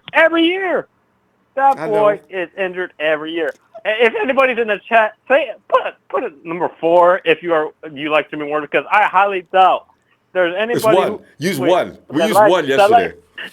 Hey, Ward people, stand up. Hey, give me a number 1 if you part of the J-Dub bunch. Silly crickets. This is ridiculous. That's ridiculous. This is ridiculous. Like, I can't. Ramona, we had a discussion about, was a month ago about Ward, and we both agreed that Ward is gotta go. Well, I don't know if I said he's got to go. He's only got a 1-year contract. He's got a prove-it year to go. And a 4 is popping up. For the low Ward. Philip called him hot garbage. Here, listen to the thing. He's got a 1-year deal to make sure everybody knows he's not going to be around next year if he continues to get hurt. If he has a good year, I will be collecting I'm going to get all the glory. I will say, I told y'all need to give that boy a minute. He'll be okay. He matures this year. It's been 6 years. 6 years. I got to tell you, I'm getting a lot of 1s here, though, Justin. I'm telling you, man. People believe in the Ward boy. He's going to be okay. For what? For what? All right, if that boy can we make a bet right now? If that boy can last the full season without getting injured, then yeah, I'll believe in him. But can he not? Can that boy last the full season without getting injured? That boy. Everything in history says he cannot, but I'm hoping this is the year. You know what? He may be inspired this year. Maybe the sports medicine people are going to talk to him about a few things, or sports science people. Say, Jimmy, when you come in and tackle, try to keep your arms out of it. When you come in with your shoulder, and then wrap. You're reaching. And when you reach, they get your little, because Jimmy's got little bones, Justin. He doesn't have big bones. You look at a guy like, what's that name? Rashawn Gary. Rashawn Gary is not fat. He just got big bones. So that means guys like that can take tackles all day. It's not going to hurt him. But Jimmie Ward has got the little bones, but he's strong, but he gets hurt. So I'm waiting to see what happens this year. Oh my God! I can't. We had this discussion. We've had the discussion multiple times, and me both agreed that Ward is not that good. We both agree. No, I don't understand how you can switch. Okay, let me retract then. He's not that good at corner, but as safety, he's not bad. All right. No, what? No. Tarheat was better than him at safety. If you look at the tape, Tarheat outplayed him. That's the reason Tarheat was starting at safety, because last year Tarheat and him battled for the safety. You talking about good Klosky? Yes, that's the reason that Tarheat was starting at safety, because freaking he outplayed Ward in the previews. Wait. No, you know what? Colbert Klosky. Klosky T. Yeah, Klosky. Yeah, no, Klosky can play it. He's another guy, though. We can't get him to stay healthy either, though. So, but still, he outplayed him last year. You played him last year, so I don't understand his logic about Ward deserving $4 million? $4 million for what? For what? Justin. For what? He's got potential if he can just keep his potential butt out on the field. God dang. I don't understand. When I watched back last night, I was like, when I heard you defending Jimmie Ward, I lost my mind. I was like, this, what? I'm not, you know what? I'm trying not to be, I'm not shame anymore. I'm coming out of the closet. I support Jimmy. I want him to do well this year, and I'm banking that he will. He's playing behind two very good players. I want him to do well, but can he stay on the field? I want him to do well, but can he stay on the field? Can he stay on the field without getting injured? I can't. By week 1, I predict by week 5, this guy's probably gonna have a leg injury. Oh, don't say it. Just listen. He's working on a hamstring injury. Oh, this guy's gonna have a hamstring injury. God, I know the hamstrings are famous. He's had a hamstring since like his college years. I think he's probably born. He probably came out of mama. Oh, my leg! Doctor hit him on. So what's that? Oh God, my. Joe, what are you doing? Justin, we got to go, though. People need to lay off Kittle, okay? People need to lay off of that guy. That guy had no safety help at all. And then when they freaking Salah had him playing way off. That wasn't Salah. Hey, let's designate that blame where it should be. That's not Salah. That's Halfley, who is no longer going to be a problem. We got Woods back there running that secondary now. Now, let's see what the difference is this year. Okay. Yeah, so. Okay. But anyway, because we got half the time they played it off. Okay. Well, yeah, right. You're going to see a little more physical this year, I got a feeling. We got to play more physical. All right. And start thinking about being in the J-Dub bunch. Can he stay healthy? Can he stay healthy? If he lasts past 5 weeks, we're going to have T-shirts made and everything. I will buy a Jimmie Ward jersey. I will buy a Jimmie Ward jersey. I will buy a Jimmie Ward jersey if he makes it past week 5 without getting injured. Yes. I will buy a Jimmie Ward jersey. I know I could afford that because that's going to be hecka cheap. Okay, Justin, that's cold. All right, Justin, we got to go back. We're out of time. $5.99. Justin gonna pay $5.99 for a Jimmie Ward jersey. It probably be like $2.99 with his place. God dang. Justin, I'm leaving. I gotta go. We got people waiting. Justin, I'm gonna see you Sunday. All right. Man. Yes, sir. All right, fam. Boy, my poor Jimmy just can't get no love. And Christian Lozano says Niners going to lead the NFL in sacks. Christian, that's what I'm talking about, man. Oh, man. And Kenny says, sack Francisco. David Volker says Niners 16-0 because that's how we roll. Tino Hey, Tino! I haven't seen that name in a long time. Tino Fadasi, W. Niners, what it do? What's that, man? Mike, here's Mike. My man, Marin Mike says, Ronbo's going to drive me crazy by bringing up Jimmie Ward every night. Every play. You realize every time Dub makes a play next year, hey, oh, my dude, Jimmy! Oh, see that? Now see what you did? Jimmy! I got to do it twice. Every time Garoppolo throws a touchdown. Jimmy! I got to work on that one. Okay. And Jerry Fresh says, you go Nineritis? Okay. You got Nineritis. I love it. And that's when you fall in love with bums. Just crazy they are on the 49ers. That's what people do when building teams on Madden.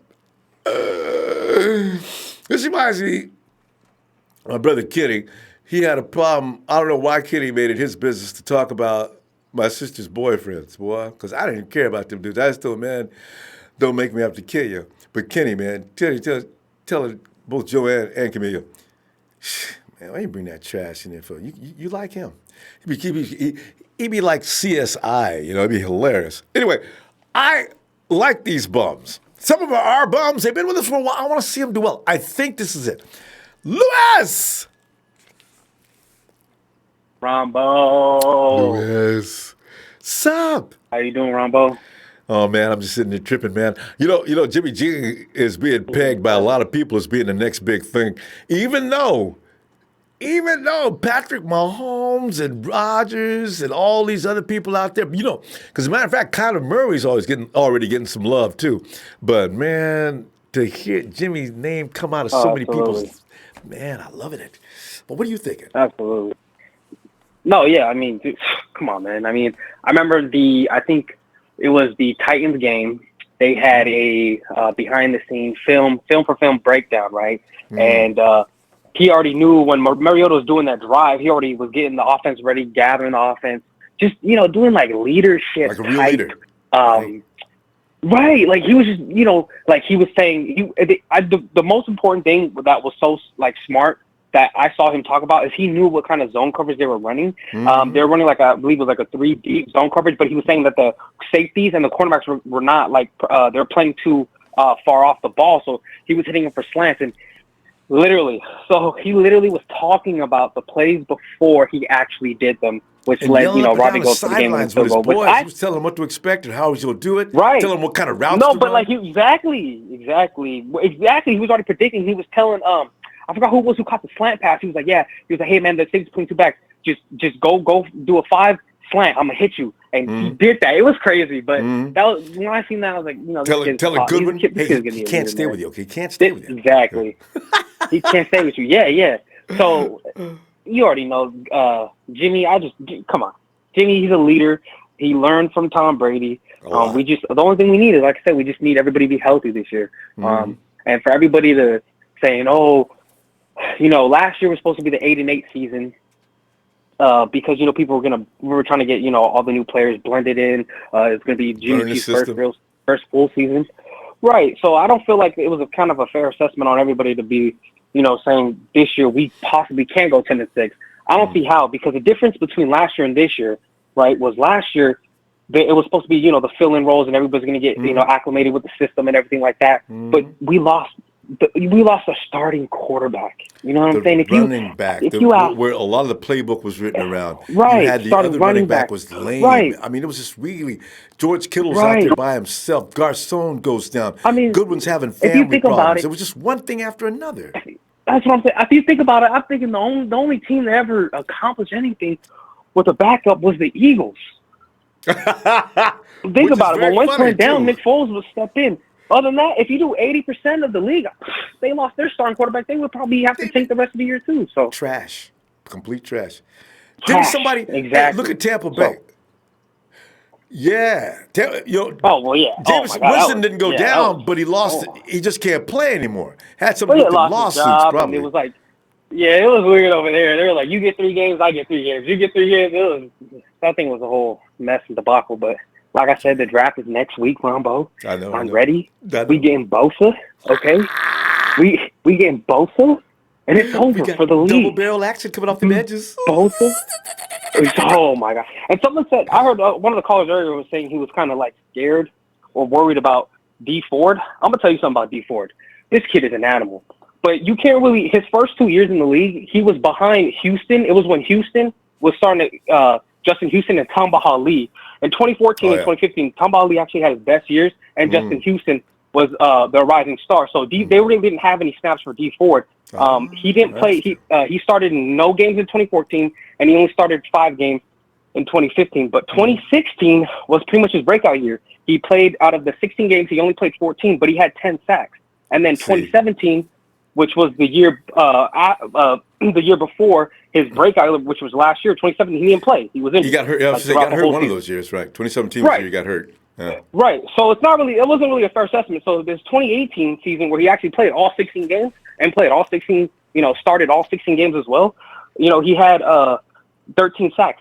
But the key is, let me tell you something, Ronbo. What I really like about this Dee Ford kid, right, is he took a page out of none other than Von Miller's playbook, right? Because listen, remember when Clay Matthews had like 2 weeks back in a row where he was like complaining, like crying, completely crying. Oh, it's not fair. Now we can't tackle the quarterbacks a certain way, right? Yeah, and he gets flagged for the stupidest tackle ever seen. He just told you not to do that. But listen, Clay Matthews is still stuck in the past. Clay Matthews is not a smart learner. Dee Ford is. So you know what Dee Ford did? He was like, let me take a look at one of the best pass rushers. Oh, wait, that's Von Miller. What is Von Miller? Von Miller doesn't sack the quarterback. What does he do? He strips the ball. Yes. Well, guess what? Yeah, 13 sacks, 7 led the forced league fumbles by Dee Ford. Yes. Led the league. He took a playbook. He said, listen, the best players, they adapt, right? They adapt to the new rules. They adapt to the way the game is played now. So Clay Matthews, instead of bickering, crying and oh, this is not fair to this. What did Dee Ford do? He said, forget all that, man. I'm going to just strip the ball. Why would I sack the quarterback? I just need a tap. I just need to do a little tap that counts as a sack and a fumble at the same time. And the ball is more important than that sack anyway, as far as the team goes. You know what I'm saying? Right. So that's why I'm not really worried for Dee Ford at all. And if he does take a step back and he regresses, hey, listen, Prague, genius. I mean, come on. Hit that quad. Come on. 1 year. Listen, you guys don't perform this year? Well, thanks for coming to San Francisco or Santa Clara, and we'll see you guys later, man. You guys are gone. No penalties, I love no those contracts. Yeah, come on. Everybody was saying like, we got to go to Lewis. I'm telling you what, man, good stuff. I'll look for you Sunday. We can continue because boy, this is fun. Oh, absolutely. All right, I'll see you, Ronbo. All right, fam. Have a good night. Yeah, you too. And he hails from Virginia. He is not one half, but he is a member, the leader. Should we call him the leader? We'll call him the leader. Co-founder with his partner, Trez.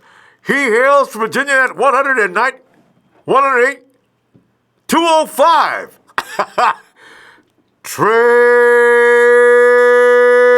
from VA.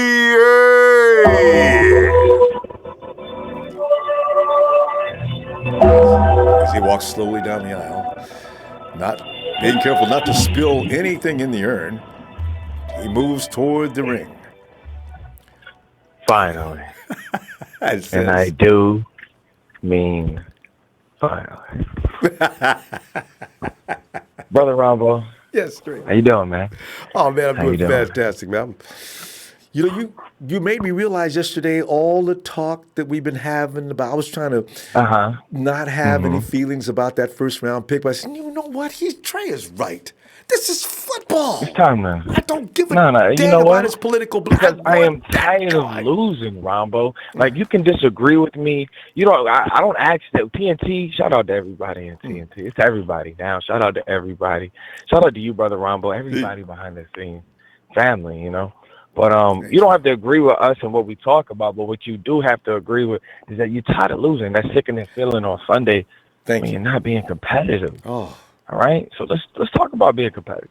Yes. And these scrubs and this let's get to the main course, Rombo. On offense, we need to be more physical, Rombo. We need to be more physical. It's been real cute and cuddly. All right? We need to upgrade the offensive line, Rombo. We need to upgrade the center and the guard position. So number 2 pick. I'm not talking about second I'm round not talking pick. about high. No. We can get it. No. Because see, the guy that we get gonna have to be probably red-shirted or step in for injury. So 4th round, let's do what we got to do in the first 3 rounds. You see what I mean? But we need to address it, though. It can't go unaddressed because I don't believe in Richburg. You can't. And it's too much to put faith in him. He is gonna be. He's gonna go down. Injury. He's coming off an injury. He's coming off an injury. Several but let's talk about something exciting, though, guys. Let's talk about. We talk about this brick by brick mentality, right, Rombo? I was talking to my partner about this. I was talking to Trez about this. That's BS, Rombo. You can't keep talking about brick by brick building a foundation 3 years later. How long does it take to build it? How long? How long does it take? If you're building my house 3 years later, you're fired. Still on the You're fired. How long? And that's why you got to put John Lynch on the clock. Talking about brick by brick, brick by brick. You need to go right now. And so first pick, Rombo, we get that huge player. You give me Allen, you give me Bosa, you give me Williams. But I need you to trade back up into the late 20s, early 20s for A.J. Brown. Yeah, because we don't need a 6th round. We don't need the 6th round picks, I need that. I need that right now. We don't need Solomon Thomas. We don't need Arik Armstead. If we got to sweeten that up with our 2nd round pick, I need you to go get it, man. We'll brick by brick. Brick by brick's going to have us at 4-12. It's 16-10 again. No more of those. Brick by brick. A little here, a little there, a little here, a little there. You're going to be fired, John Lynch. Trey, the thing is, the house is beyond the foundation now. I think they're at least on the first floor. I mean, you talk about bringing back Jimmie Ward. You talk that's foundation stuff. Now wait. Wasn't he the answer? Wasn't he the answer 3 years ago? I'm still backing up my boy Dub. I got to do it. Hurts my heart. One. We gotta holler at Darnell Savage. If we was walking to a Darnell club Savage, or a bar, but see, I'm not gonna give you the problem without the answer, Rombo. If we see Jimmy Dub sitting by at a bar, we'd go over and say hi to him, ask him, "Hey, what's up, fam? Sir. Hey, man, let me buy you a drink." Man, it's a pleasure meeting you. All right, okay. Rombo, can we at least select a safety in the 3rd round? What I'm envisioning is pass rusher, receiver, whether that's trade back in the 1st. Okay, so wide receiver 2nd round then, huh? Or if you trade back up or whatever. That's your second choice. Then so we get a wide safety receiver in the 3rd. We get our Thornhill. We get a Thornhill. You see what I mean? We get a guy like there's a Thornhill, Savage, anybody, guys like that, guys that can play the ball, guys that are big thumpers that are used to playing single high safety. There's one thing that has to happen, Ronbo. We got to level up. Like enough of this. Like if we going brick by brick, can we get to the 2nd layer of the house? Can we get to the 2nd floor? Put the stairs in anyway. We talking about the foundation in year 3. I be hearing guys, we're going brick by brick. I trust John Lynch. Like what? What are you talking about? We're still putting up the drywall on the first floor. Wait a minute. I come around the corner 3 years later, and you're still building my foundation. You're stealing my money, and I want to know what's going on. I'm putting the seed in the backyard. The lawn is growing. This is ridiculous. So we need to have answers. But we don't provide problems without providing solutions. Yes. So we're looking at guys like Michael Jordan from Ohio State. I like what that. I mean? We're looking at, I like that guy though. Don't you like a guy like that? A guy like I do. a guy that can come in and make a play for you. A guy that's not going to be a high round pick. But he's a still guy that's solid. not going to be. And you can work him in project. He's a project that you can work and have him ready by next year after next. Yeah, Ron, but you're not looking at spending a high pick on a guy like that. You're not looking at spending top dollar on a guy like, we don't have many things. A guy like Max Sharpling from Northern Ohio. Yeah. People don't know a lot about a guy like that. A guy like Michael Dieter from Wisconsin. So we're not going to give you the problem without giving you the answer. These are guys that you can get in the third, fourth round that can solve because we're soft up front, Rombo. We ran for a lot of yards on the outside, didn't we? On the outside. Well, yeah, but you saw Wilson came in and he shot that gap a lot. Because a lot of guys, how Kyle is, he wants that outside zone runner. He wants that, and we can't depend on Mike Person. He's suspect. I know, right? He's suspect. He's a tough dude. In your heart of hearts, it's true. I know, but I like that biker mentality. That dude is tough, though. Shout out to the newest member of TNT family that accepted it, my boy Michael Rapina. You know what I'm saying? He's decided to come on over to the fans. Mike is down. Mike be bringing the heat. I know, Mike. As always, Ronbo. Mike just got to he joined you on getting on my case about Dub. J-Dub, stand up! Yo, but for real, though, we need to capitalize, and I don't need to hear any more brick by brick. That's dead. That's done. Your time's up. We need to see results. Come up and get A.J. Brown as soon as we make our number 2 pick. I don't care if you got to come up to the late teens. We'll go up to the early 20s, but we need to snag that brother. He had the best slot. You think about one thing, Ronbo, before I go. You think about Trent Taylor or A.J. Brown in the slot. Talent-wise, production-wise, who could get it done? Who would you rather have? He was the most productive slot receiver, and he's the only receiver, I believe, in this draft, at the back of the draft of the first round, that has number 1 receiver potential. Wait a minute. What's his name? Michael. Oh, what's his name? A.J. Brown. Oh, A.J. Brown. Oh, no, A.J. Brown. Hey, I'm putting him on the edges. He's the only receiver. I don't need he runs the whole route tree. We got to come get him is what I'm saying, Ronbo. We got to come get him. Forget 36. You know what?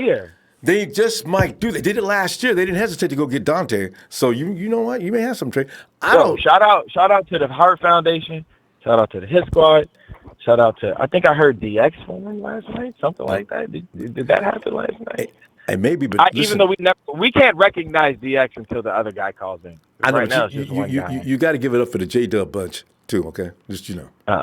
But the most important thing is you and your staff, you and your squad holding us down. I'm gonna get up out of here, man. I appreciate you guys. We can't settle for mediocrity. No more 4-12 mentality. And Ronbo, can you agree that if Jimmie Ward is starting day 1 for us, that John Lynch needs to hand in his resignation? Can I get you on the fence? You like to ride the fence? You know what, though? Trey, there's still a possibility that Adrian Coleman could beat him out. Or they may get somebody else, like you said. They may, pick up Juan Thornhill. Nasser might, for some reason, fall in the second round. Everybody in the chat, Ronbo. The chat is so live on a Friday night. You could be doing anything on a Friday night. You know what I'm saying? In the chat. You're right. He's right. Appreciate y'all.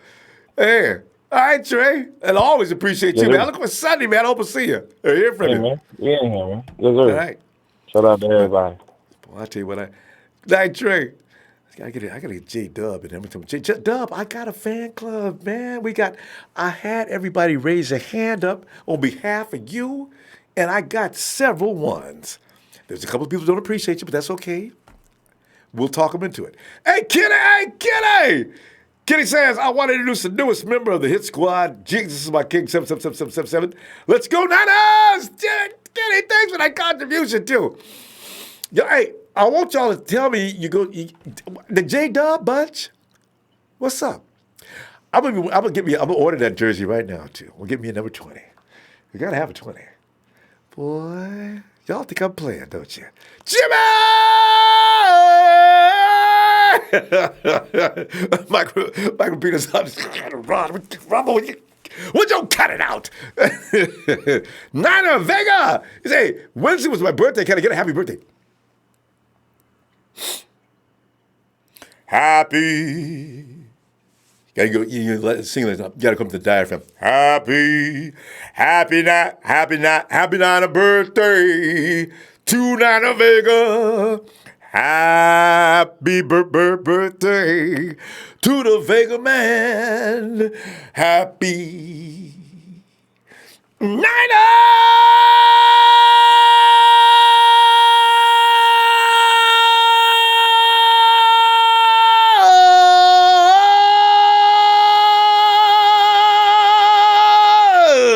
Birthday to Niner Vega. See, actually, I don't want to tell you all the truth, but actually, in Louisiana, when I was a little boy, man, I used to go visit my grandma out there. And she used to be standing out there. They had a little farm, little livestock out there hog calling. You ever seen anybody do hog calling? I didn't want to share that with anybody because, but it's hilarious. Sweet!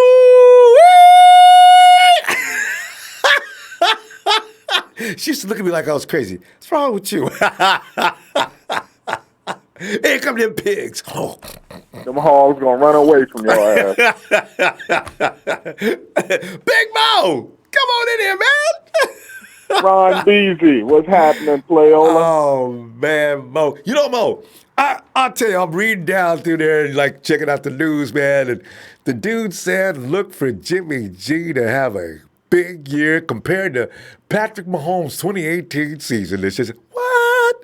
Yeah, you guys agree on that? Jimmy G ain't the forgotten child no more. People remember what he was doing before he left. Oh, yeah. But, Mo, what's going on with you, fam? Ronbo. Yeah, I can believe that, man. But shout out to Trey because it always takes another brother from VA to put some sense into y'all head, man. Some of y'all be talking crazy, man. I know. We got a lot of holes, Ronbo, and I don't think you just bring in Nick Bosa and everything gonna be okay. Nick Bosa ain't gonna stop that ball from. He's not gonna stop that ball from flying over Jimmie Ward head, and Jimmie Ward gonna be in the hospital talking about his neck hurt because he keep watching balls fly over his damn head. Hamstring gone, leg, arm broke. Yeah, man. So we got a lot of holes, Ron. But every time you ask a 49er fan what happened in the last season, we always say, well, it was the injury, right? It was an injury. And but Mo, can we that's ensure? Not the problem. The problem is we're not deep enough, Rombo. We're not deep enough. Well, who you go draft? I mean, you go bring somebody in because free agency's over. So how you gonna do? Well, I tell you what, if I can't get the right trade for Bosa, I'll go ahead and take him. I'm not an anti-Bosa guy, but I'm also a guy that's just saying he's not the only answer, Rombo. That's only one pick. Guys crying. We got guys crying because they can't block players. We got guys crying in the locker room. We got a culture. We got a hurt culture. And when I played ball growing up, Rombo, I always played on some teams that was like that. Every time you turn around, I'm hurt. I'm hurt. And some of them just didn't feel like playing. Man, my ankle hurt. My elbow hurt. And I played on teams where guys you would never know they were hurt. They played the whole season. They got it fixed at the end of the season. So we got that hurt culture. Right. Yeah, we got the hurt culture, and then we got all these holes in our roster. Like, if you can give me 2 or 3 picks for Bosa, you can have them because we got too many holes to fill. Well, that's what it would take. And as I say, you got the Raiders with 3 picks in the first round. The Raiders ain't gonna give them picks up. Absolutely. And the Giants ain't no way to go get it. To these teams, it's the first, like somebody said, Kenny, the first 10 teams, they ain't got no business giving up no assets for no trade up. But you know what? Man. You get below the 10. Yeah. If there's a quarterback that somebody wants, but I don't know if there's a quarterback in this draft that's worth all that. Other than the one that's going number one. We say that every year. Every year we say that, Rombo. Every year, and all it takes is last year, who was the quarterback last year? I would have traded up for them quarterbacks. There was Josh Allen. They traded up for Josh Allen. They got him at 7. Buffalo got him, I think, at like 7 or 5 or somewhere around there. And then they traded up and got Josh Rosen at 10. So every year we always say that, man. There ain't no good quarterback. No. But I the thing is, you, Baker Mayfield The Browns picked up Baker Mayfield, but they had the number 1 pick, right? Right. They had the number 1 pick, so that was obvious. They probably got phone calls for that number 1 pick, though. Most likely. I'm pretty sure they did. See, there were quarterbacks worth going for. There's no Baker Mayfield this year. There may be some Josh Rosens. Yes, it is. Lamar Jackson is the one who got cheated. He should have probably went earlier than he did. Otherwise, Drew Lock maybe? I don't know. Yeah, Drew Lock, Ronbo. Drew Lock has the Raiders playbook, has had the Raiders playbook in his hands since the Senior Bowl. I would not doubt it if the Raiders move up to get him. They don't need to move up, though, Big Mo. They're sitting at number 4. Yes, they do, because you know why? The Jets don't need him. The Jets want to trade back, too. Well, yeah, they can trade with the Jets. The Jets want to trade. Right, but see, the Jets don't want the Broncos to jump up. I mean, the Raiders don't want the Broncos to jump up and take that Jets pick and get Drew Lock. Things like this happen, Ron, but all it takes is one team to say, you know what? This just depends on what you're willing to give up. And I say, I wonder if any of these guys are worth giving up that kind of capital. Ronbo, did you see what Philadelphia gave up for Carson Wentz? Oh, but look what we're talking about. We're talking about Carson Wentz. Carson Wentz was a quarterback from North Dakota. And he was an ass-kicking dude, even in North Dakota. Yeah, he was all right.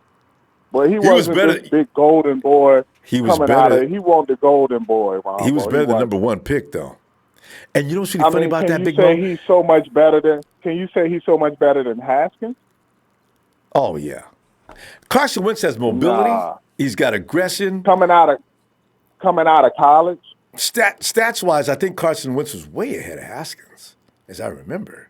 Yeah, playing in North Dakota, you probably. Yeah, I know everybody held that against him.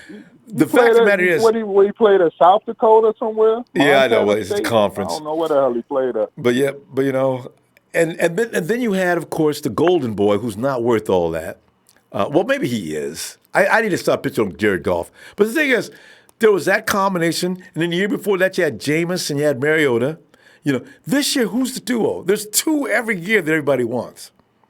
Man, it's always guys that jump up in the top 10, and you'd be like, damn, he's a top 10 pick? Maybe top 10. It's every year. We're number 2, Big Mo. Every year. But we're number 2.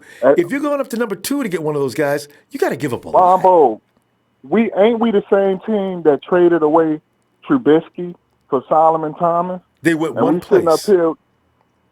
Exactly, and that's all it takes. And we got 3 picks for that. So all it takes is one team so to fall in love find me with one quarterback. 2 teams below us that would only have to give up only that much. Who is it? It's plenty of teams.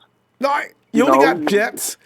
You got, unless you want to trade down to like 15 or whatever. You got the Raiders. You got the Giants. I guarantee you the Raiders is out. That is so out. You got plenty of teams. I'm telling you, don't look. If the Raiders feel like they gotta have Drew Lock, they will move up to 2 to get Drew Lock. I'm telling you. They don't hate they Derek. Coach the boy in the Senior They don't Bowl. hate Derek Carr that bad. They will do it. They don't. But I don't think they hate on Derek Carr that bad. Here's the thing. If the Raiders was going to do anything, they might go after Murray. I could see that possibly. In fact, if you look at a bunch of mocks, they do say Murray is on their radar, which is very funny. I don't know where they got that information. If you look closely, they say, if you look very closely, they're in love with Drew Lock. Okay? Really? If you watch Drew Lock's pro day, Mike Mayock is standing directly behind him, and there's no other scouts around. They are in love. They're infatuated with Drew Lock. And all it takes is one team. That's all I'm saying. All it takes is one team to say, you know what? Listen, I'll tell you what, Mo, if the Raiders give up a first-round pick for that pick and also their own pick, I will tell you that, like I say, Mo was right. But, Mo, I guarantee you that's not going to happen. But anyway, we'll see. We'll see. Hey, look, both of us could be wrong. Hey, you never know, man. We both could be wrong. But I'm telling you, every year, these analysts, they get these top 10 picks completely wrong. I mean, it don't even be close. I'm serious. So we gotta look into this draft with an open mind. That's all I'm saying, Ron. No, I always we do. get Bosa, I didn't fine, see McGlinchey, but we gotta be open minded. You know what I mean? Yeah, no, because I didn't see McGlinchey. We got a lot of holes, man. Yeah. Well, we got boys. I don't know that we need a running back. We got back. dudes crying in the locker room talking about they can't block somebody. Yeah, don't say that. He's sitting up in there crying. Big Mo, we gotta go though, fam. I'll see you. I'll see you Sunday. I'm gonna get with you later, man. I'll be looking for you too. Have a good night, Mo. Hold it down, player. Yeah. Later, man. My man, Big Mo. And you know what? We're gonna stay in Virginia. Wait. Not a regular thing. You're welcome, fam. No problemo. And we're gonna stay in the state of Virginia and get on with Nighthawk.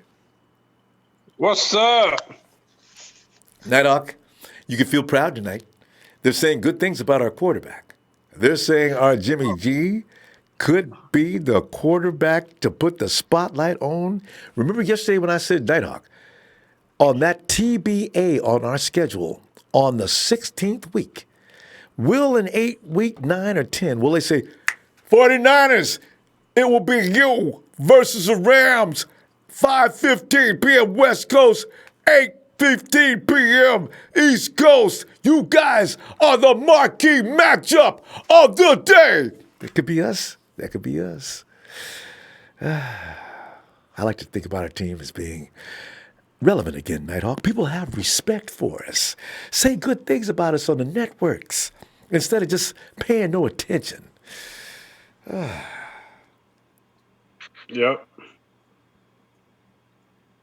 You know, today what happened, right? Mooch was on, and they was looking at the Cardinals. Should the Cardinals pick up Kyler Murray? And they was predicting which teams on the Cardinals' schedule would they win. And do you know that Mooch picked us to lose to the Cardinals? I'll never forgive him for that.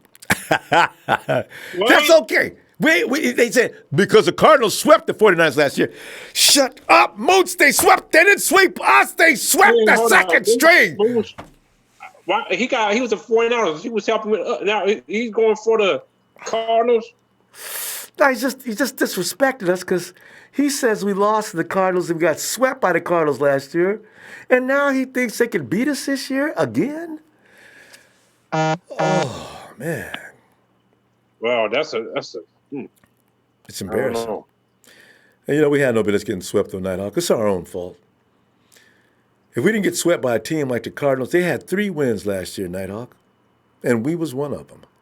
That's a crying shame. Yeah, our defense wasn't doing nothing because they're always injured.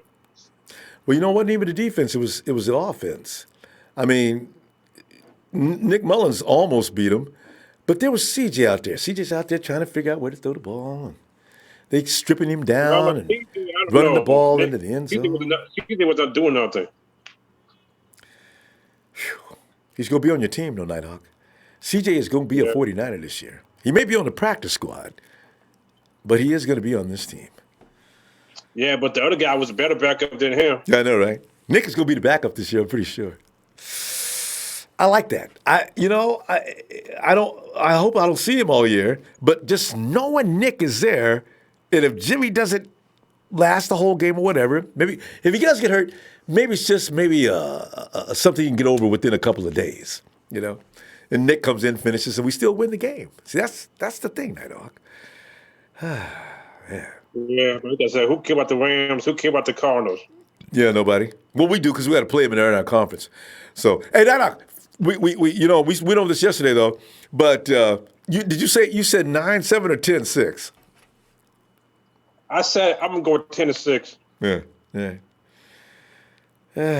So you got that. Oh, by the way, did I ask you to join my new group, the J-Dub Bunch? No.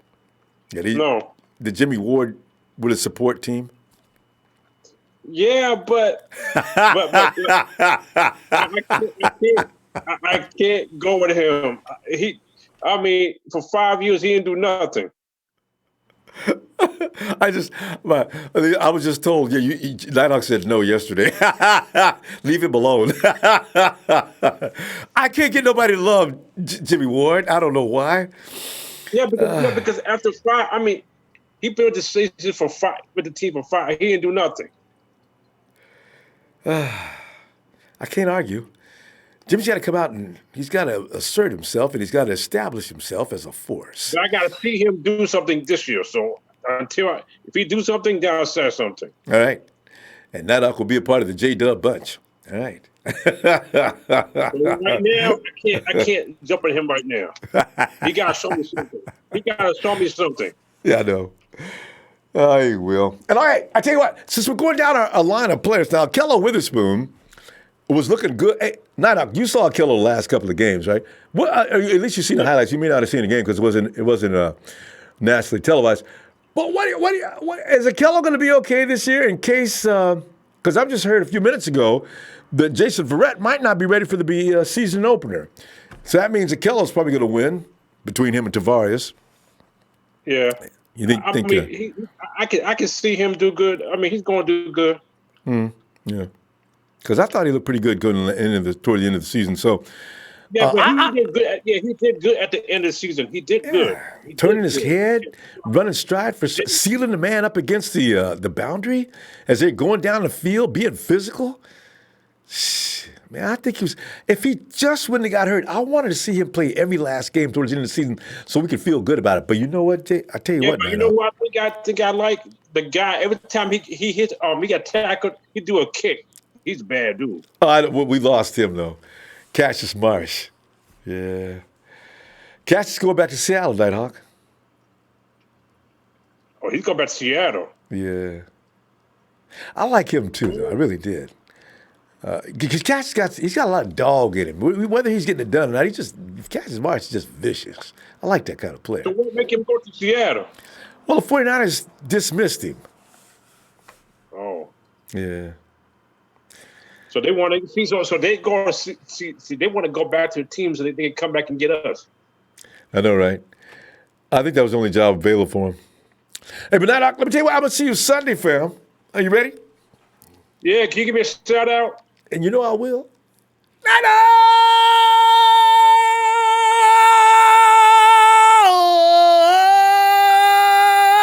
That's for my man. Hawk. Yeah. Before I go. I want to shout out to Nighthawk Club. Yeah. And, hit that like. Nighthawk is out. Thanks, Hawk. See you tomorrow, Nighthawk. Yeah, have a good one. You too. Well, we work in Virginia. Anybody else out in Virginia? No, Roberto ain't out in Virginia. Roberto! Hey, wait. He hails from places unknown. He is a referee killer. He hates Triple H. He is Roberto!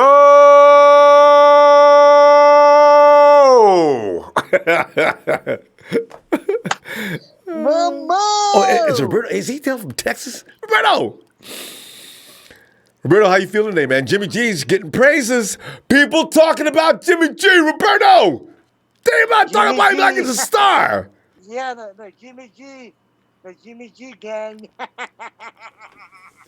Wait a minute, there really is somebody, Jimmy, there is somebody, Jimmy something gang. I forget. Roberto, what kind of year do you see Jimmy having this year? Is he going to dominate? Is he going to be out there scaring people? I mean, what's up? Oh, he's gonna scare the NFC West. Needs to. Yeah, he's gonna scare the division, and you know who's gonna scare? He's gonna scare the Rams, and he's gonna fool the Lambs, and he's gonna scare Rudy. I love it. Just a bad guy laugh. Hey, this is Jimmy G. He's like Jimmy G. Hey, Rudy. Hey, I'm Jimmy G. You see me, boy? I'm coming for you little Rudy Fruity, you little Rams, you little Rams, little Lambs are going forth in the division. Oh! Because this is the number 10 storm, and the 10 storm is coming for you. You little stupid little lambs. Bye, bye, bye, bye, Oh, God. Hey, Roberto, I got to run this by you. I got to share this with you. Yeah. Yeah, what up? I'm just now told that didn't really happen. We thought Russell Wilson was talking trash about the 49ers, but it looks what. But Roberto's, look at Roberto, man, what's up? What is with the good mood tonight, man? You're partying awful lot. Is it because it's Friday? I mean, what's up? Yeah, baby. It's Friday. Hey, Roberto. What is? It's the Freaky Friday. Roberto? Baby. It is Freaky Friday. Roberto, did I ask Roberto yesterday to join the J-Dub bunch? Roberto, I've started a new movement. We're all going to buy Jimmie Ward's number 20. We did. Uh-oh. Roberto, I was told that you already asked Roberto. He's not happy about Jimmie Ward. Okay. Nah. No, Jimmie Ward hospital? Hell no. Oh. God. Hey, this is Jimmie. This is Jimmie Ward. He's calling his mom. Mom, can you pick me up? Oh, my leg broke again. I broke my leg again. Oh. And his mom's like, okay, son. Okay, I'll come. I'm telling you, Roberto, this year, Jimmie Ward will lead the secondary in tackles and INTs. Yeah. Yeah, man. I wish. Man, I think, man, I don't know, man. I think I hope he has a breakout here this season. I do too. I hope he stays. I hope finally, at least, this season he can stay healthy for 60 games. Because if he gets the last healthy for two games, shit, he forget it, all right? Tell you, if that happens, Jerick McKinnon, if Jason Verrett stays healthy, if we could keep Richard Sherman out on the field, healthy Jimmie Ward, playoffs! I'm telling you right now, Roberto, playoffs! Hey, yeah, playoffs. Look, it's gonna be Colbert. It's gonna be I keep forgetting. It's gonna be Marcel and Barrett. You know what? You know, that beautiful. Exactly. If we could rotate Jimmy and Adrian, we keep them both from getting hurt. I think that might be the plan. But yeah. You can be like Barrett, Marcel, Colbert, Jaquaski, and Sherman. Now that secondary is gonna be killing all the teams, man. See, Roberto, I knew you knew. All the 16 games, man. We're gonna smash the Steelers. The Steelers. No more Diva. Antonio Brown. He went to retirement to the Raiders. Nah. Yeah. Roberto, our time is up, Roberto. I'm going to see you Sunday, Roberto. And I wish you just have a great Friday night. You're already having a great Friday night anyway. Yeah, I'm sick. Wait, Cam, I'm turning it down a little. Roberto, thanks, Roberto. I'm off to go. Thanks, Roberto. Have a good night, Roberto. Hey, look, I'm going to do some shout-outs, all right? Look, shout-out to Trey from Virginia. Shout-out to Jeff Tan, Andrew 49, Jerry Fresh, T-Money, Isaac Cage, J-Run, and Isaac, and Isaac, all right? Shout-out, man. Shout-out to Ronbo Stores. Peace out, man. Thanks, Roberto. Hi, fam. Peace out, man. Hey, peace out, fam. Hey, Roberto. Cool, Roberto. Yeah, I'm told this news is not real. She can tell you, find out about this. Is that really a pistol, Russ? I like it, though. In case you see it, you may see it. I understand it's not real.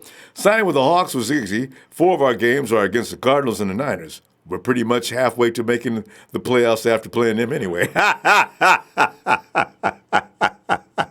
I wish Russ would say something like that. Let's go now to Jason. North Kakalaka. Yeah. We was doing the Virginia runs. Now we moving on down to the dirty South. The dirty South. Charlotte, North Carolina. Yeah. By way of Staten Island, New York. Weighing in at infinite pounds. Yo, Ron, what's up, man? I'm delirious. You know, it's late, East Coast time. We get delirious. Yo, this guy, Trez is his name, I think.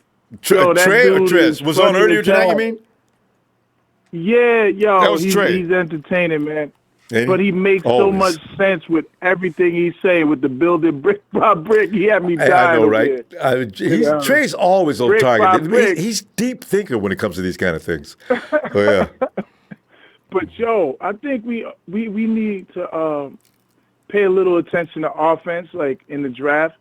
You know, we acting like we all set with offense for some reason. I do realize our defense needs the edge and all that, maybe some DBs, but we need to definitely pay a little more respect to our lack of offensive potency. Also, we got a bunch of little guys running around, getting hurt left and right.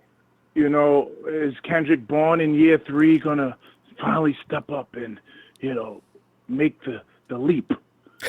We got Stephen Dunbar. This guy, Stephen Dunbar, out of Kalamazoo, Missouri. Where's this guy from? He's not even making the cut here. Yeah. I like Richie James.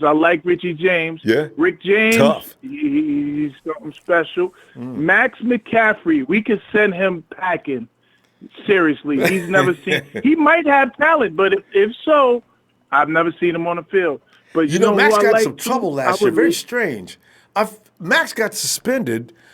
He was in the hospital, some injury, right? What? And then he handed him a suspension. I don't know if it was for taking performance-enhancing drugs or what. It was very strange.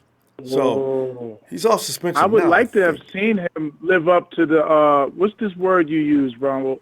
Pedigree. There it goes, the pedigree. Yeah. You know, this McCaffrey pedigree. That pedigree ain't shit. You got to have skills with the pedigree, son. That's true. Name is not going to get you there.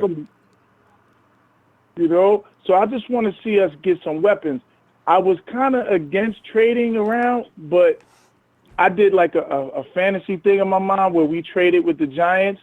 Like, say if the Cardinals get Bosa and Giants is like, yo, we'll give you, you know, I know we don't do good with the Giants, you know, the history, but with those picks, just in a fantasy world, we just say, fuck it. DK Metcalf and another offense, the tight end from Iowa. And then we just be an offensive powerhouse. Fuck it. Yeah. Hawkinson. Which one you like between the two? The other dude. Font?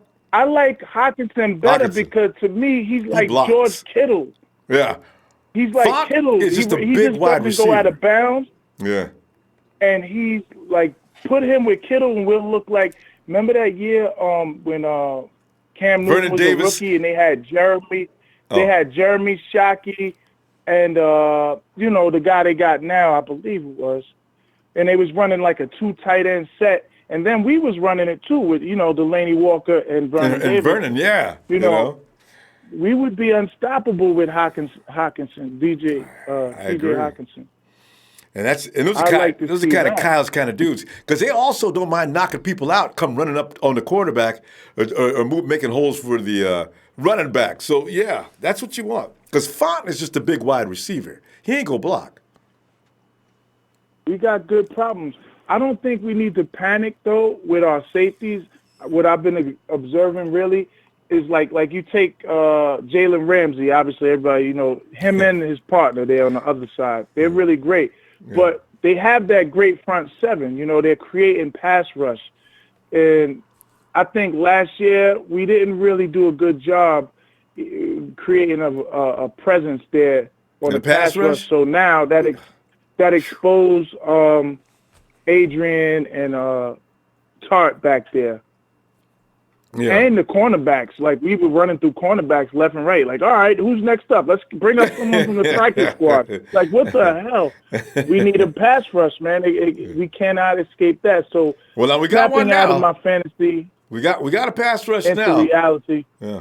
With Dee Ford, you figure like with Dee Ford, we've been lacking an edge rusher for how many years? We got one. Finally, took forever. Yeah, but we got one.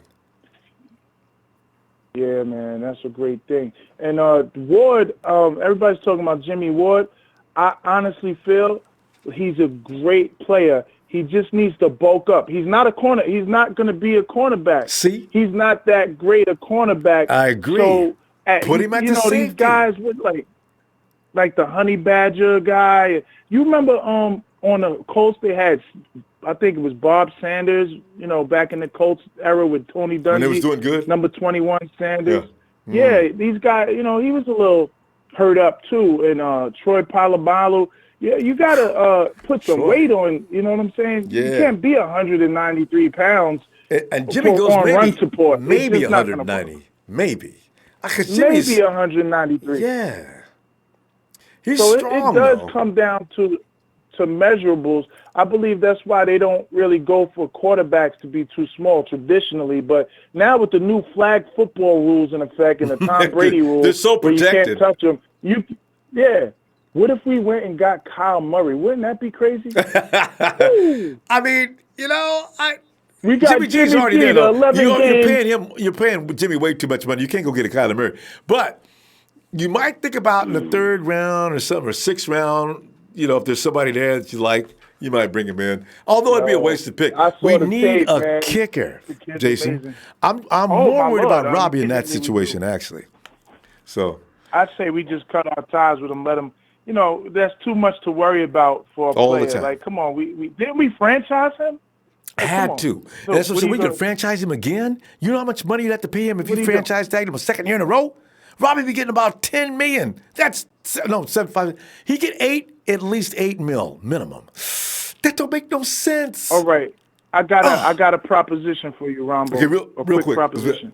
Go ahead. Okay, we get Bosa, right?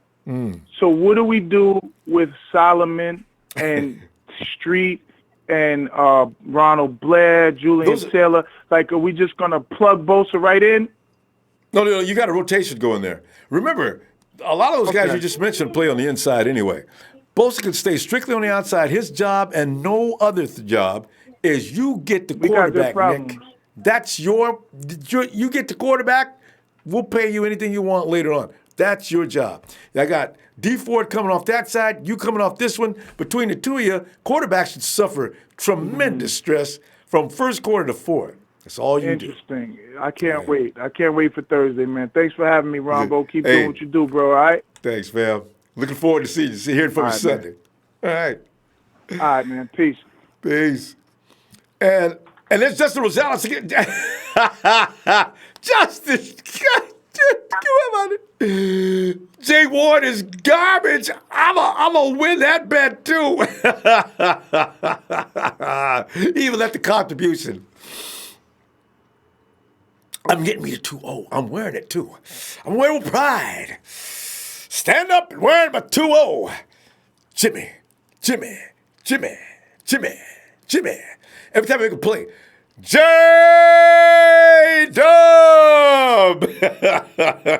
Let me go over there. Carlos! I know Carlos likes J-Dub.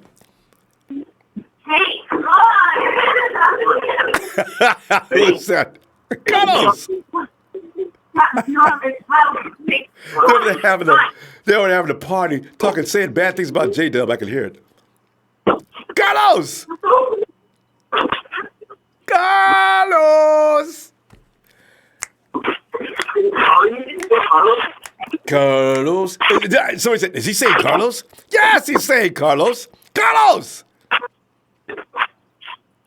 Carlos!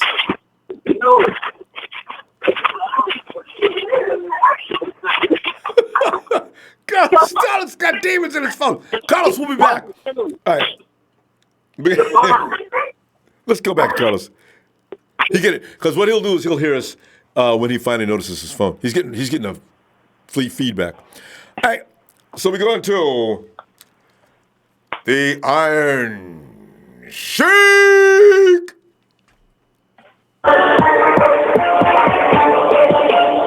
Here he comes. Tonight he's got his entourage carrying his. Those robes, they say, are in excess of $15,000 to $20,000 a piece. Yes, the Sheik he's struck oil more than once. I understand he's pretty much an empire. Sheik! Bravo! Bravo! You're doing a Roberto, huh? Roberto can never. No matter how many times I answer him.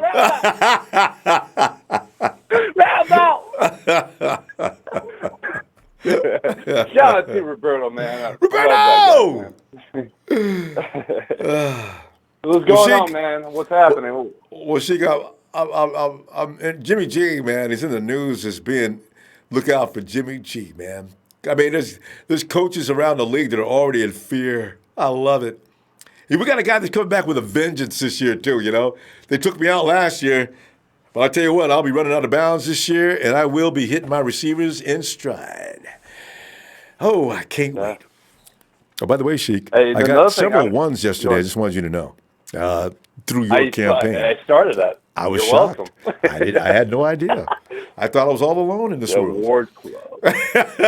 The J-Dub bunch. You could have a group chat called a group Ward Club.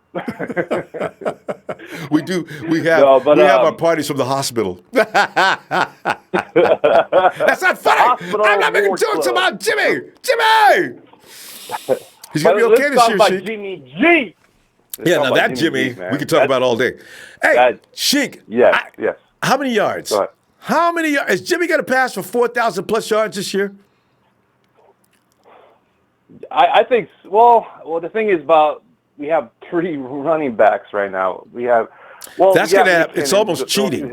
You know how many yards that's going to add? Yeah. That's almost cheating because running backs can pick up 5. What if you get these guys at breakout? Jimmy throws a 3-yard pass and they take it all the way to the house. He gets credit for like a 60-yard pass. You know what? It could be. I think he gets 4,000 yards kind of easy, in fact, this year, now that I think about it, especially with the kind of West Coast offense we're going to be running. And you also have to think about we got McKinnon and Coleman, so that definitely could throw it to them. And well, that's what I mean. You know, that'd be wow, man. It's gonna be crazy. I think. And then you got Kittle. Seen a running. You have Kittle. You have Dante Pettis. The wide receiver. Hopefully, we got Matthews. And I'm hoping that we get another tight end and stuff. Yeah, and I hope that we get another tight end in the draft. I like several guys. If several guys actually fall in the second round, who I might be maybe Fant or I forget. They're already projecting Font to be. They're already projecting Font to go in the top 20. Hawkinson's probably. And you know what? They ranked Font. Hawkinson's gone, yeah. Ahead of Hawkinson in some sort. NFL Network, they found Font was ranked ahead of Hawkinson. I said, what? I hope so. And if he falls in the second round, Kyle, forget about a wide receiver. Go for a Hawkinson. Mm-hmm. Yeah, Hawkinson is 2 tight end sets. But hell. Whew. Yeah, and Jimmy G definitely knows. Well, I don't know if he had that tandem with Gronk and he had Allen at the time, so I don't think he had Hernandez at the Jimmy didn't have. Yeah, he didn't have any 2 tight ends. They've had 2 tight. Yeah. Remember when they had what's his name's brother out of Seattle? Oh God, Marcel Bennett. Yeah. Marcel I was so Bennett. Yeah. I was so mad when every year the Patriots pick up this player. It's as if somebody was trying to make sure that they get to the Super Bowl. You know, I said, why do you guys give him Cooks? How did he pick up Bennett? Oh, come on. You know, so this year they haven't done it yet. They still look like now they have the other Bennett. They have Michael Bennett now, defensive end. What? So Michael Bennett's playing with is he playing with the Patriots? Didn't he get traded over there? I swear he got traded. No, you might be right. I haven't been watching this movement. That would make sense, though. See, this is what I'm talking about. Somebody helps the Patriots every year. The Eagles made that happen, didn't they? Jesus. Yeah. And I bet they got made to it happen. Yeah. Oh.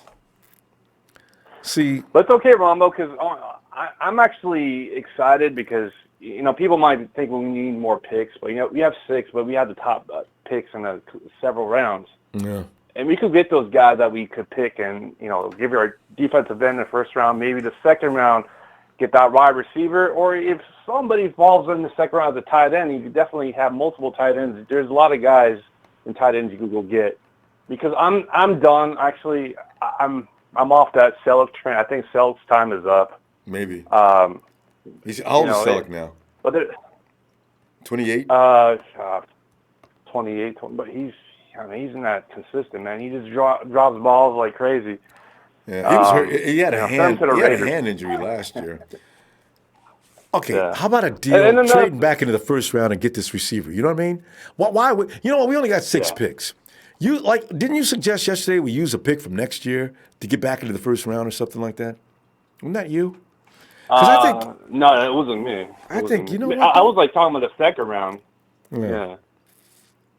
Maybe in the second round we could just trade down, but first round, no. I don't want to trade down. And a lot of people are saying all the guys are saying Raiders and Johnson. Please, it's not going to happen, man. No.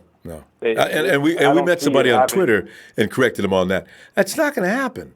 Those teams are not interested in helping the 49ers in that, and especially in that capacity. Yeah, 49ers, we'd love to give you some first-round picks. Oh, no, they're not. Especially the Raiders. Gruden and Mayock have it all figured out. The Raiders.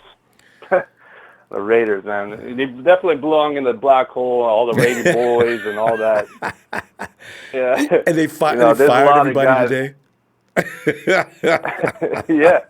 That team is dysfunctional, man. That's going to be a circus, and they're going to Vegas, so I'm excited. But the 49ers, though, I really am excited for the guys that Kittle, is coming out last year, and this year he's definitely going to be improved even more. But I just want that tandem, man, because I want their focus is going to be on him a lot. That's the thing I'm worried about, Ronbo. Oh yeah, and that's why Kyle told him to learn to run routes. Yeah, but let me ask you this though: do you think that we'll trade in the second round, or you think we're going to stay at all 6 picks and leave it how it is? Last year they fooled me. The 49ers will trade up in a heartbeat. They don't it seems like they don't like trading down, except for the one time with Solomon. But last year they traded up. Didn't they trade up the year before? First year they traded up. Last year they traded up. See, if anybody thinks the 49ers are going to trade somewhere, they're going to trade up, not down. So I could see them trading up. The reason why I say down on the second round because I think there's some quarterbacks who be there, and I think certain teams will try to come up and get that quarterback. And if you want more picks like that, you could get maybe a 4th round, maybe a 7th round. Yeah. But the 49ers, it seems, Sheik, if you think about the last 2, they seem to go after players. They're not really, because they traded up to get Ruben. They traded up to get Dante. I got a feeling it's going to be a regular trend with them. So they're going to trade up to get their wide receiver. If they see him within shot, in the second round, look for him to make a move. Yeah, and the thing is, Kyle Shanahan say he's going for best available players. See, over need. It seems like whoever is going to be there, he's going to get. So that's a good thing. Yeah. I like that. So that takes away the trade down right now. So anyway. Yeah, but anyways, Ronbo, you have 1 week, Ronbo. And can we survive this thing? And I hope that you get all that rest that you need, sir, because you're going to be going every day. Bouncing off the walls. Boom! And the 49ers on the clock. Ah! No! So I got to be ready for that, Sheik, we got to go, Sheik. And before I go, I just wanted to say, I'm on the Bosa or Allen, but at the same time, I think we're going to get Bosa. And I think it's going to happen. We'll talk about that tomorrow. Shout out to all my haters. That's fine. Be what you want to be. Come on, guys. You don't hate sheep. That Jersey Joe does. Okay. Jersey Joe. But anyway, best ball in your life for Ronbo Sports. Share. Thanks, Sheik. And this is a 49ers empire, baby. Let's go. Ronbo. All right, fam. She got to see you Sunday. They've lost it. All right. Is that Carlos? Carlos!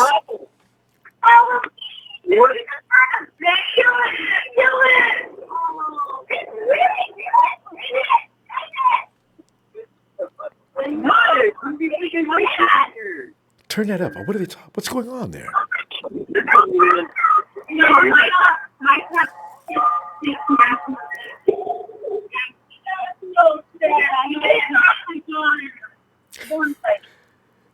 It's got to be.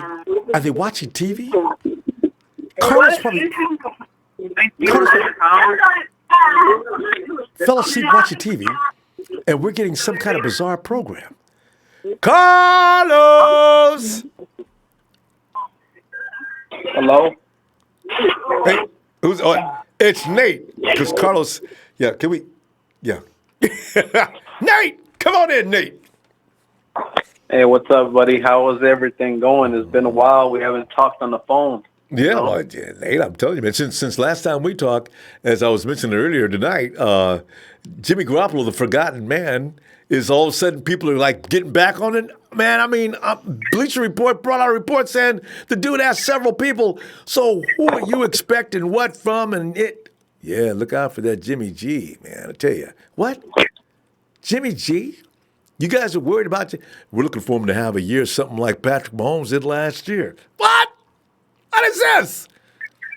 So, Nate, with that said, the hype is about to start rolling. I got a feeling between now and week 1, when Jimmy G will be fully, completely healed up, because a lot of times people forget, Jimmy's got like May, June, July, August to get healthier.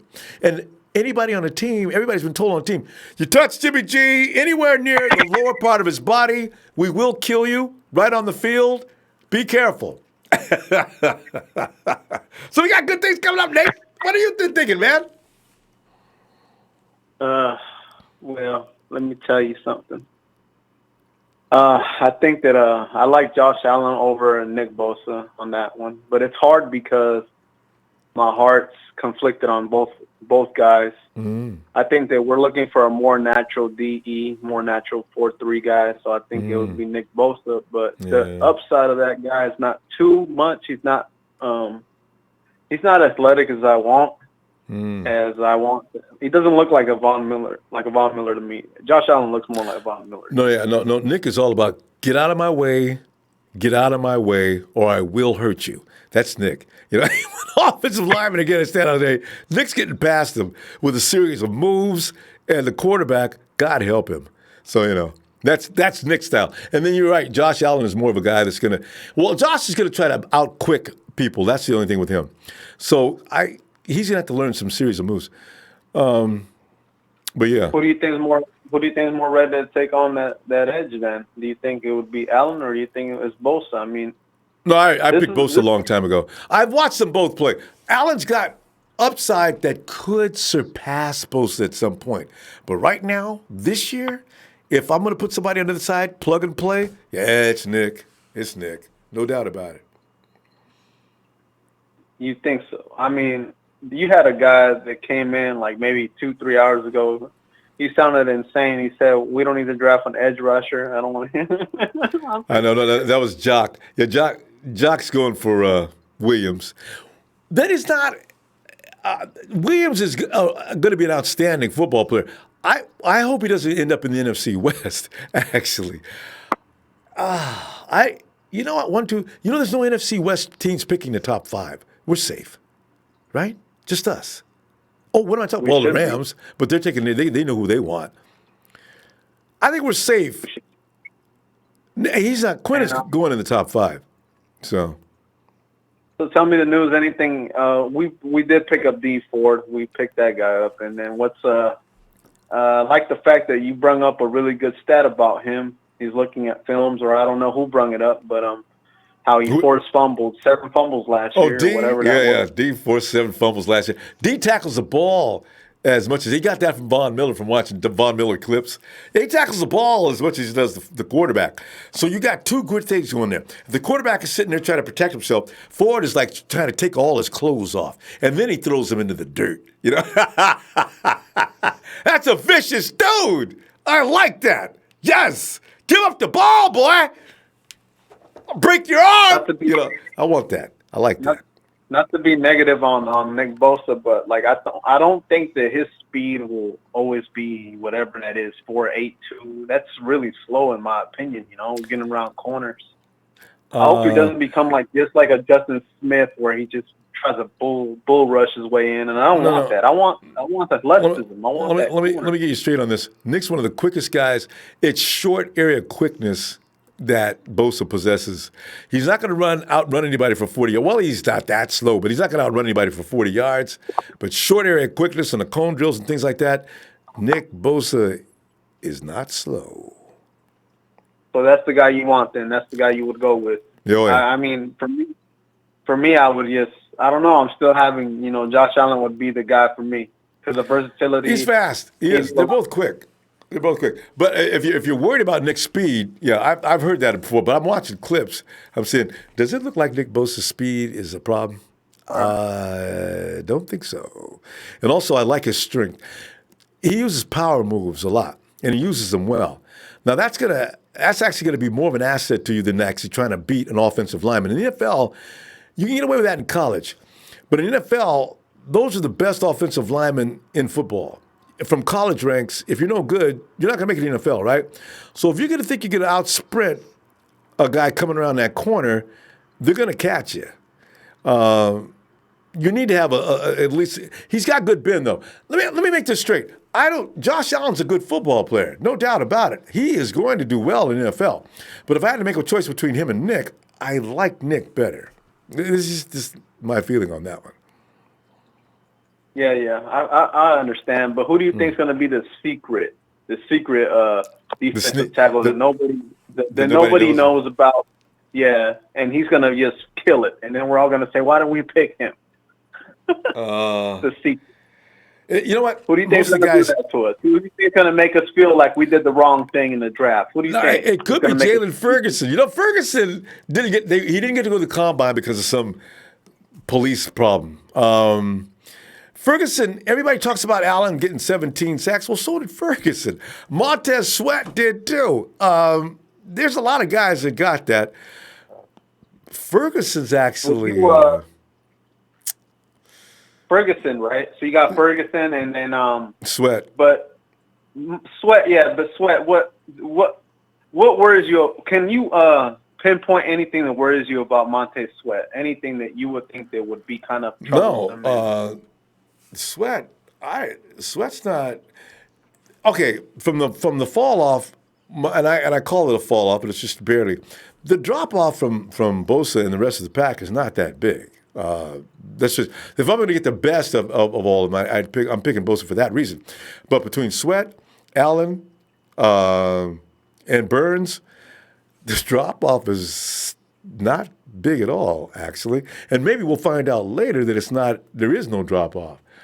So, Burns, Allen, Sweat, you can't lose with those three guys, I don't think.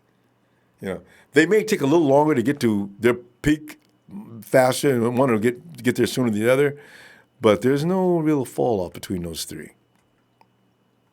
That's the thing. That's the biggest issue we're having right now. There's a lot of talent, and Nick Bosa's going to be there. He's just a safe pick, right? He's a safe pick. Yeah, they call him that a lot. Yeah. But how about if we take, we want to jump out of that second pick for more. Yeah, for more draft. Nate, this is a conversation I don't even entertain. I don't want to drop down. Everyone's trade, but you know what? You're not going to trade in the top 5. Or like Kenny called it earlier, people in the top 10, they don't need to lose assets trading up. For what? The quarterbacks in this year's draft are okay, but they're not so good that you're going to trade up and lose assets, picks from this year or next year. It's just not that kind of. Maybe next year's draft, from what I understand, has got better quarterback selection. But this year, if you're doing that, you're spinning your wheels, you're wasting assets. It's not necessary. The Giants can get Haskins at number 6 if they want him. Maybe Drew Lock as well. Yeah. But I don't know, man. The 6 is too far for me. I need something around like I know the 4th and the 5th at least, at least there. Then if we go further down, we might miss out on the guy we really need. Well, see, I don't know, man. Let's just stay right where we're at. And that's what I'm saying. Don't start dropping out of sight. I still want to trade down too deep. But there's nothing there. Like you're completely right. I don't know. I really don't want to jump back because we're getting a little lucky that Arizona's deciding to pick a quarterback. Honestly, I know, right? Yeah, we are getting lucky on that. But this guy, the quarterback coming out, they're talking about how good he is and this and that. There's a lot of hype behind him. So Murray, in Arizona, he's salivating right now. Arizona's like, we need to get this guy. Well, they do because Rosen's not going to do anything for him. Rosen might be okay after a while, but he needs a coach and a system that fits him. Kingsbury is only going to call. Man, you talk about 0-16. That would be definite. Well, we'll see. Nate, let me see you Sunday, man. If you get a chance, don't be a stranger, man. We'll be looking for you, huh? Yeah, all right, man. No, just what's your second pick? Wide receiver or offensive lineman? I'm still trying to make up my mind on that. I can't. I'm going to stay with J-Dub since I've already committed to him. I'm going to get a wide receiver the second round. Yeah, we got to do that. We need some outside. And how do you feel about Jimmie Ward? No, man, I don't know, man. That guy should be off the team by now. But so there's no chance. There's no chance he drafted you into the J-Dub bunch. Yeah, let's see what happens. We got nothing to lose. I mean, Jimmie Ward has been in the league for a while. He's a veteran. I think he'll be able to handle it. And if he can't handle it, we'll just throw somebody else in there like we usually do. Yeah, I do like that about him. You're right, though. He's got a lot of experience, if nothing else. All right, Nate. I'll see you Sunday if you get some time. All right, man. You take it easy. Bye. Hey, have a good night. Yeah, can you imagine the fun I'm going to have if Jimmy G comes in smoking this year? I mean, Adrian Coleman could beat him out, but if that doesn't happen, there's my... Yeah, I keep using... We got too many Jimmies on this team. How many Jimmies do we have? We got Jimmie Ward. We got Jimmy G. Remember, like the 49ers, I remember Adrian Coleman, everybody's calling each other Jimmy. Was it Jimmy? James. They were using the word James, but Jimmy, of course, is short for James, right? So everybody's calling each other James, though. We got a comedy crew in Santa Clara. Is that Justin again? Oh, yeah, Justin says, hey, we don't need no quarterback. We are fine with Mullins. That's true. It would be a waste to pick. But, fam, it may be that we just might have to get a kicker with one of them number 6 picks. Cole Tracy? Cole Tracy, somebody said the Bears are going to try to pick, but the Bears ain't going to use no first round or second round. If we wait till the 6th round to try to get him, though, he's gone. He's the only guy I've seen as far as highlights. He went 5 for 5, and he did some good things this year, so I don't know. Anyway. Hey, Easy the Third says, shout out to you from Oxnard. Kelly, stop, Easy the Third. Mad Mardigan 1680. Don't underestimate a team's desperation. It happens every year for quarterback needy teams. You know it's bad when Christian Ponder goes in the first round. I do remember that. Vikings, come and get your quarterback. Kirk Cousins is worth way less than you're paying him now. It's funny because the Vikings going to put up with Kirk Cousins doing that one more year before somebody's going to be in serious trouble. And Posu Matavao, hey, Posu, you got to call in, man. I could tell there's something Polynesian about that name. He says, this was supposed to go with the comments I just sent, right? Thanks. Posu, thank you, fam. And what's it? Oh, Derek Campbell says, glad I found... Derek, thanks, fam. Appreciate you. And Tristis... I just realized. Tristis Locos. Tristis Locos 13. What happened to... Hey, right? I was just thinking about Repent the other day myself. Repent he has the 2 little girls, a family. That he'll be back. I have a feeling he's taking the offseason off, and I suspect he'll be back soon. Maybe after the draft. Repent, where you at, man? We're missing you, man. Repent coming in with them tight tank tops. Jessica Hamilton says the 49ers do need a wide receiver, and they'll get one. In round, you know what? It probably will be round 2. Kyle's already said he's going for a wide receiver. And he ain't going to wait. It could be, you talk about the 49ers trading up. I could see the 49ers using that 3rd and 2nd to get back into the 1st and maybe add a 6th round pick in there too. Because when it comes to importance, I know everybody says, we got all kind of holes. No, we don't really. The offensive line, the secondary is still a question mark. The offensive line needs some backup. We certainly don't need no more running backs. We don't need a quarterback. Cornerback, maybe not yet, because they got 4 guys. And if you talk about quality of these positions, that's another story. But you got armies in every position almost. Defensive line, you're gonna pick up one more guy anyway. And, if it is who it is. Offensive line, as I mentioned, maybe look for somebody there. Let's see. Secondary, I just mentioned. Linebacker. That was a hard call to make. You know what I need to see? I need to see what Elijah Lee looks like this year. I was impressed with Elijah Lee, but I'm one of maybe 5 people that I know of. Ronbo, you got easily impressed. I'm J-Dub, all right? Sup, my guy. Shout out to Ronbo Sports, keeping us all excited about the Empire. Sup? Because I'm excited. Thanks, fam. And Jesse Black, 1985. Yo, what's up? Cynthia and Brown's been drafting at top 4 years. They should be good. I see, that's what I'm saying. Now, there's a team that ain't got no holes. I mean, none. Who's their backup quarterback? That's about all we're talking about here. Shake the freak. Ronbo Sports, who wins the starting spot?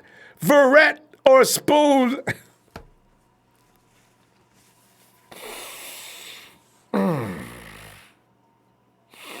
Sheik, why you want to ask me this question, man? I want to say that I'm trying not to say anything about Spoon. He's not ready to beat out Verrett yet. Hell, I don't even know if Sherman can beat out Verrett right now. When he's healthy, Verrett is a bad man. Ask Antonio Brown and anybody else in the NFL that's had to deal with him from the 1st to 4th quarter. Verrett don't be giving up snot. This is why, if he's healthy, I keep telling people, you don't need secondary help. You need an act of God to keep that dude on the field. That's all you need. You do that, if I got Sherman here and Verrett here, I'm good. I'm sorry, I'm good. You can draft any cornerback you want. You can look around to every team in the league and get what you want. They ain't gonna beat out Verrett and Sherman. Oh, I do love that combo. Whoa. Behind them, though, you got my boy, the J-Dub Bunch. J-Dub. I know Ronbo ain't serious. Yeah, I am. Jim Darrell says, remember what Peyton Manning said. He's just an idiot kicker. Just get the best kicker as of a UTFA. Jim, I'm worried. I don't want him up there missing. We got the game on the line. We're about 35 yards out. 3 ticks on the clock. We worked it down the field, and we're running. Defense is doing a pretty good job on us, right? And we're sitting there, the sweat's rolling off our head to the point where like sitting there with a towel. All right, 49ers, 3 seconds left on the clock. Here comes blankety blank. And he just missed a field goal 5 minutes ago. Man, we could trust him to kick a ball 35 yards. And he comes out on the field. 49ers are sitting on the sideline. Everybody's on their knee. Referee signals the ball's in play. Snap. Place. It's up. It's wide right. The 49ers lose 27-26. Ah! I knew I told you we needed a kicker. He can't kick. See, this is going to happen. I'm telling you, it happens to teams every year. You can't avoid them games. That's what scares the bejesus out of me.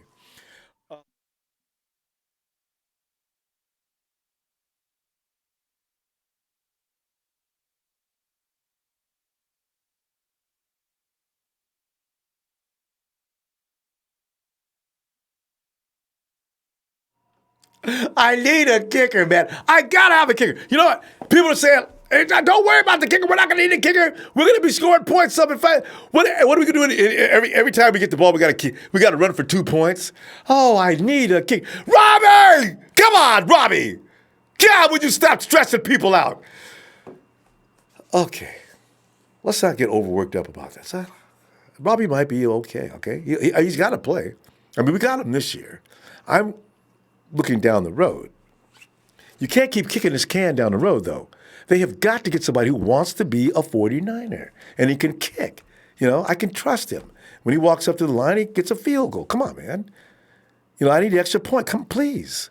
This is what you do. Do it. That's why I asked about the earlier night about the kid Arguello. You know, how's he doing? What is he doing these days? Chad Garrison, what's up? Happy Friday. Long dong. You thought I was going to finish it up. I'm not going to finish that. No, what's up? William Evans III says, give me the Niners 2019 record. I'm staying with 11-5. I said 10-6. But I just want to know if the defense is going to come to play. I already know Shanahan with that kind of running back room. My receivers are starting to mature now. If Dante Pettis is ready to roll, I don't care who we draft. He's not going to make Dante sit down. I know Kendrick Bourne's not getting any love, but for short routes around the end zone, I like him. And he's had 2 years to get that down. You know, Kendrick Bourne is very good going in and out of routes quickly. It's about the connection between the quarterback and his wide receivers. Everybody thinks it's about get the all-star wide receiver. No, that's not it. It's about how good the quarterback is at making chemistry and connecting with that kid. When you look at Edelman and Brady, is Edelman all that? He's a good receiver, yes. But is he an all-star? Is he a Pro Bowler? Would he be a Pro Bowler without Tom Brady? You know? Rodgers, same thing. A lot of guys drop the ball on him. But I'm talking about guys who really are living off the quarterback. Jimmy G, remember how many guys we had in double digits every week in that last 5 weeks? Every guy on the team was a double digits in yards receiver. Every last guy. With Goodwin giving up around 100 yards. People don't have any respect for Goodwin. But he led the team. Almost had a 1,000-yard season. This is why I don't overly worry about a wide receiver. I'd like to have another one, though, just because it looks good. But I don't consider it. It is not the end of the world if we don't get one. The 49ers will be fine, especially with that receiving crew, with the guys we got to come out of the backfield and make catches. Because it's just that's what's going to be the situation last year. Kyle had already planned that Jerick McKinnon's going to be on mismatches all day long. Cornerbacks, forget about it. You're not going to cover up Jerick McKinnon. Linebacker, you're not going to cover Jerick McKinnon. Maybe your slot cover can deal with him a little bit. Otherwise, I was going to be mismatch all day long. I like the way Kyle thinks. I know the way he sets things up. His X's and O's are going to be friggin' genius. This is why I don't worry about the wide receivers so much. But I still want one. Hey, T.J. Serapin, what's up? Big Show, as I was asking earlier, what are the yards for Jimmy this year? Big Show says 4,450 yards for Jimmy G this year. Yeah! And that's going to be cheating yards, too, because like I say, McKinnon and Coleman are going to just tear people up in them yards, man. Jimmy throws a 5, look at the little 10-yard screen, they take it for 40 yards. Not Empire, what's up? And Jeff Tarrant. Let's see, Flora is 9 and Flora. There must be a typo there. 9 of Florida, Miami? No. Okay, I'm a little confused on that one. Maybe always predicting maybe 9 and 7. Yeah, I know, Jeff. There's a lot of 9 and 7 guys still out there. You guys just stand by. Stand by. You know, I'm glad my mom's out here. She used to have this thing about belching in public. Oh. I just belched on my microphone. I'm sorry. Michael's at Tavares Moore in corner. Why? He's a stiff, hip, fast safety. He can't play corner. Reminds you of bulky kind of stuff. Yeah. I don't think they're going to put Tavares at safety, though. At some point, though, Mike, they may realize exactly what you're saying. So we'll see. Oh, I see. The floor is 9-7. All right, Jeff. Jeff said that's the bottom. They'll be able to go up higher. So I'm sorry, Jeff. Jeff's not talking 9-7. He's saying that's as bad as it gets for 49ers this year. So are we done? So, fam, you got another phone call? We're gonna give Carlos a fourth chance and see if we still hear those demons in the phone. Carlos, are you there?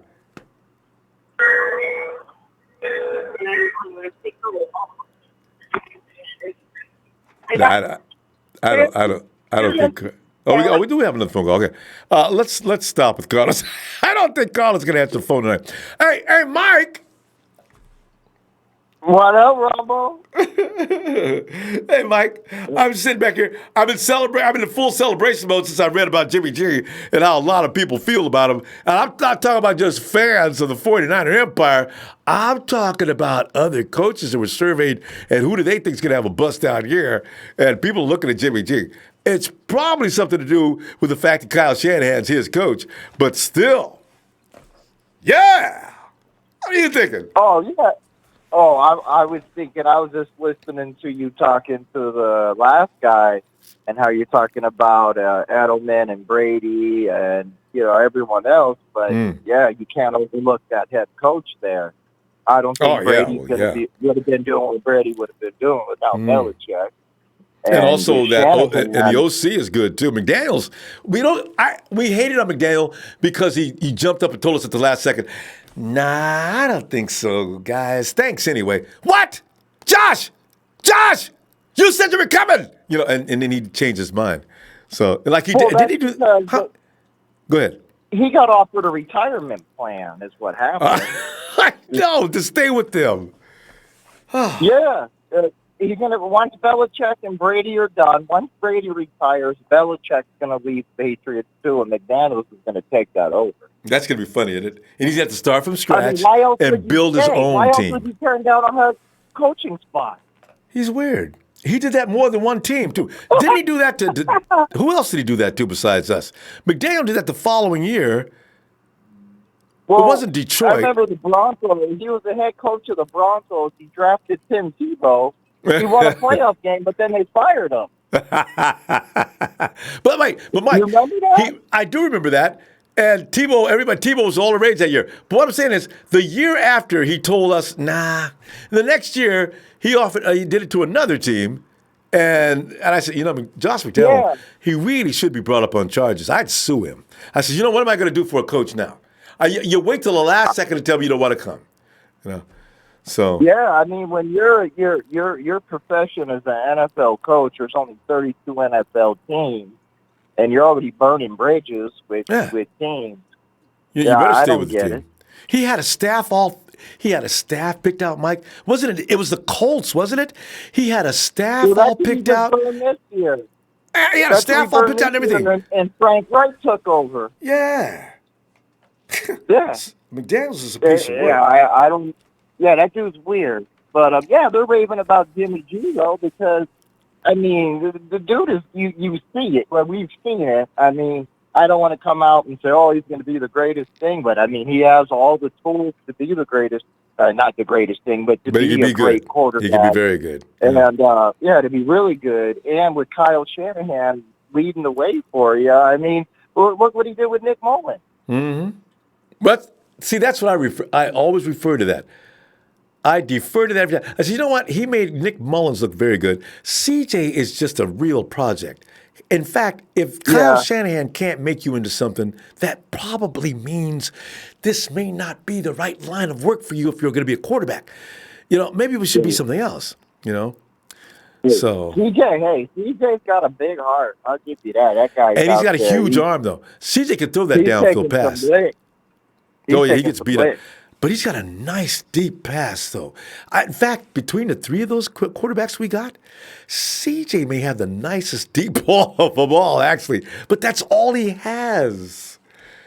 Yeah, but you know who I think is going to be the best? I tell you what, I think Nick, man, he's going to be something special. Yeah.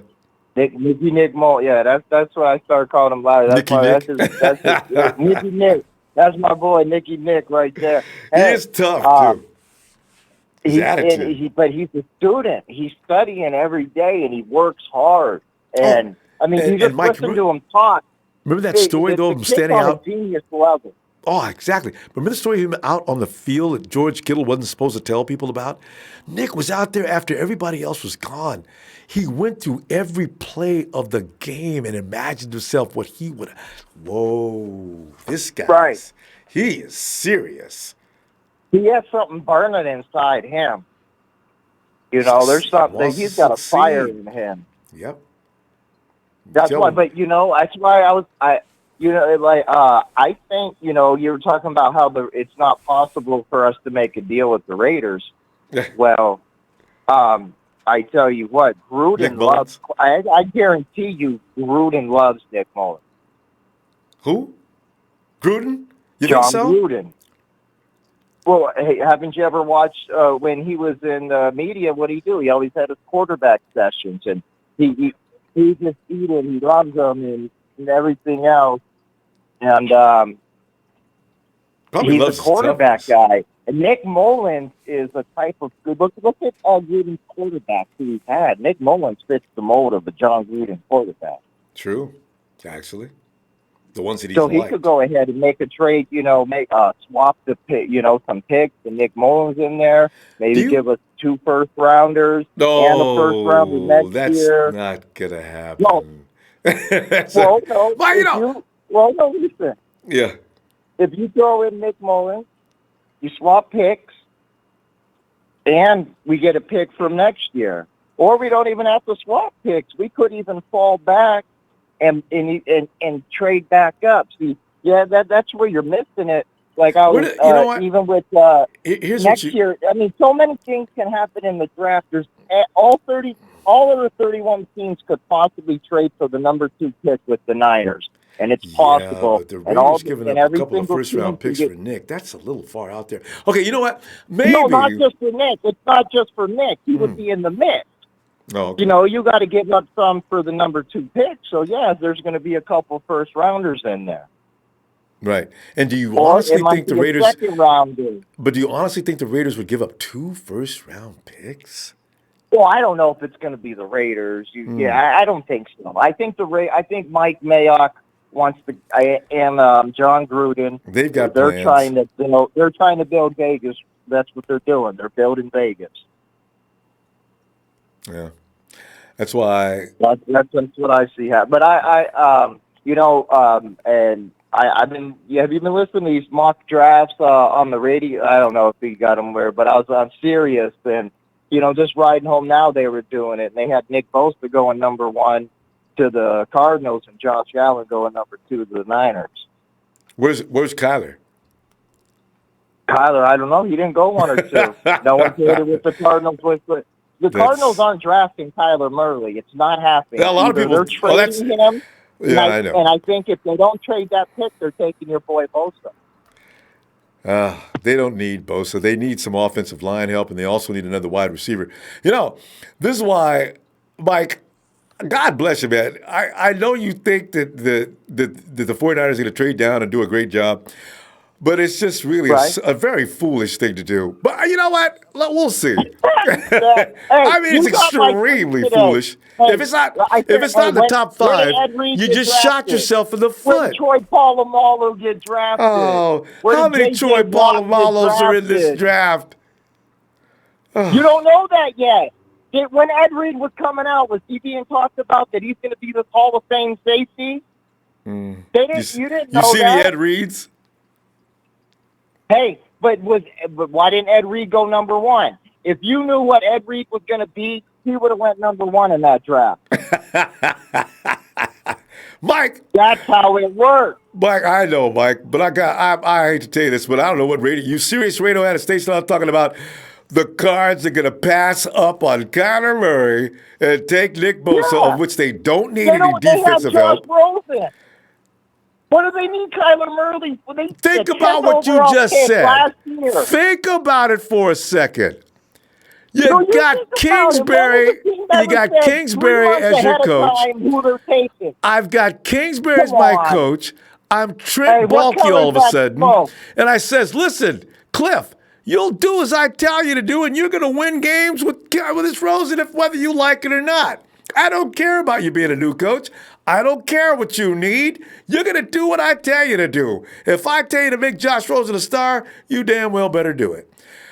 Mike, be real about that. You give your... If I'm the GM, it's my job to make sure this guy's got what he needs to win. If he tells me he needs Kyler Murray, he needs Kyler Murray. He don't need Kyler, man. You say he doesn't need Kyler Murray. He didn't. Just tell me one time. Answer this one question. Name one time a team has come out 2.5 to 3 months ahead of time and said, we're taking Kyler Murray number one, or whoever they're taking, we're taking this person, and it's happened. It has never happened. It's smoke. There's a history behind this. Smoke for what? They're blowing it right up your ass. Smoke for what? You're not feeling it.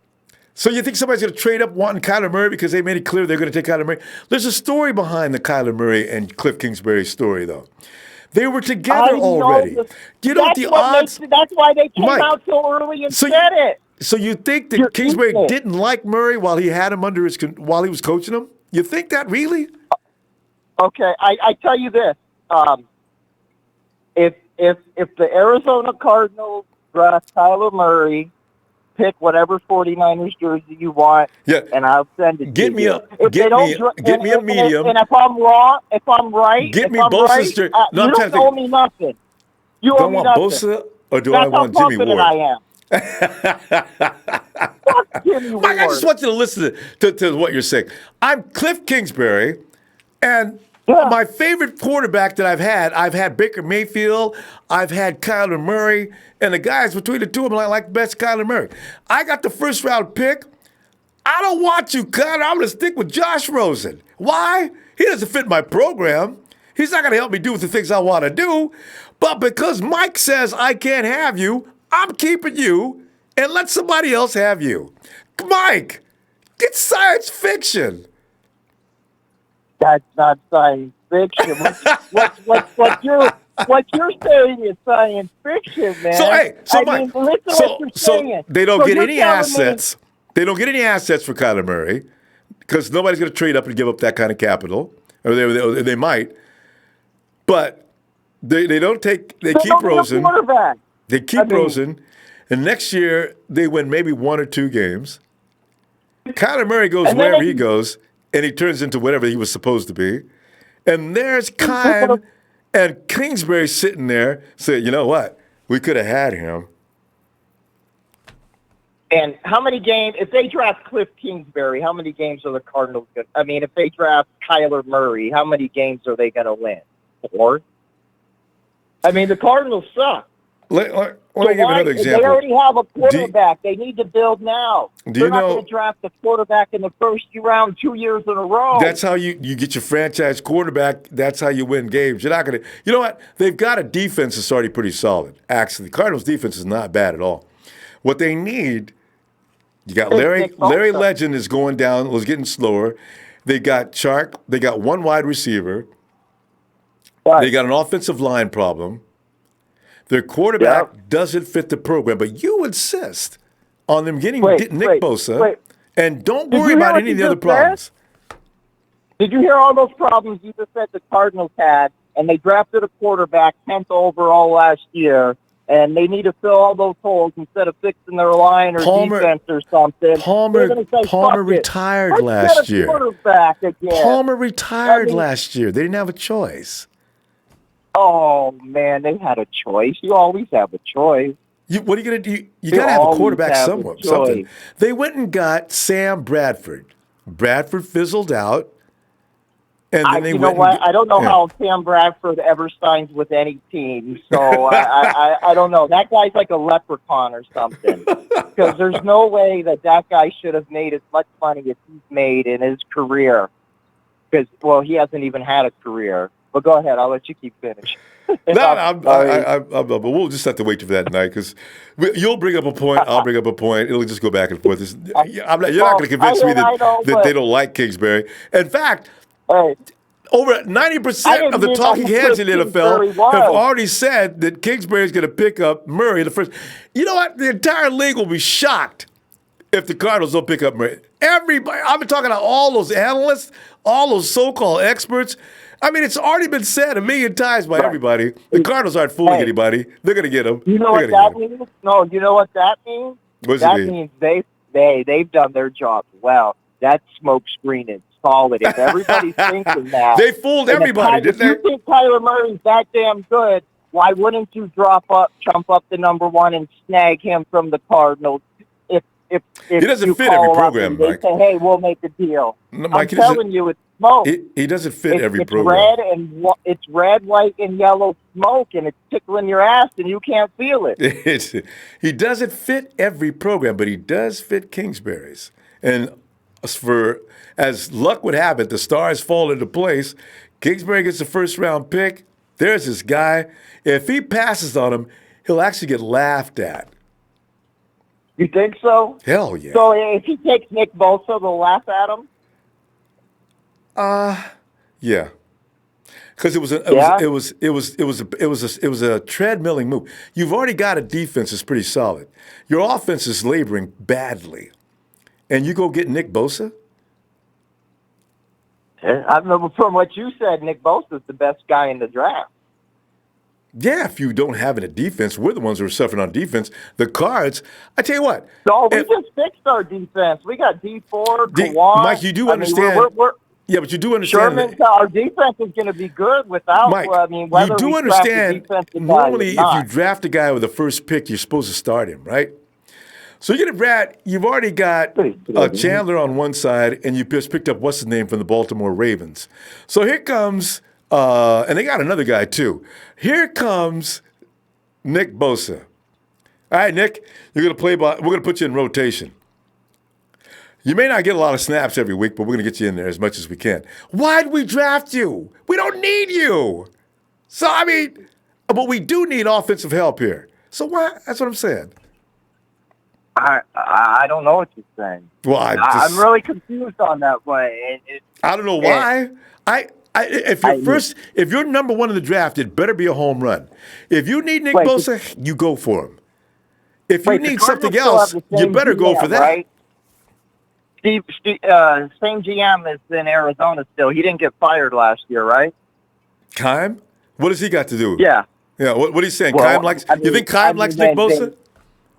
No. I think Keim should be fired then if he drafts Murray. I don't see how you draft a quarterback 10th overall last year, and then you take him number one overall this year. That's the kind of system they ran last year. And I got news for you. I understand that head coach was not crazy about Rosen either.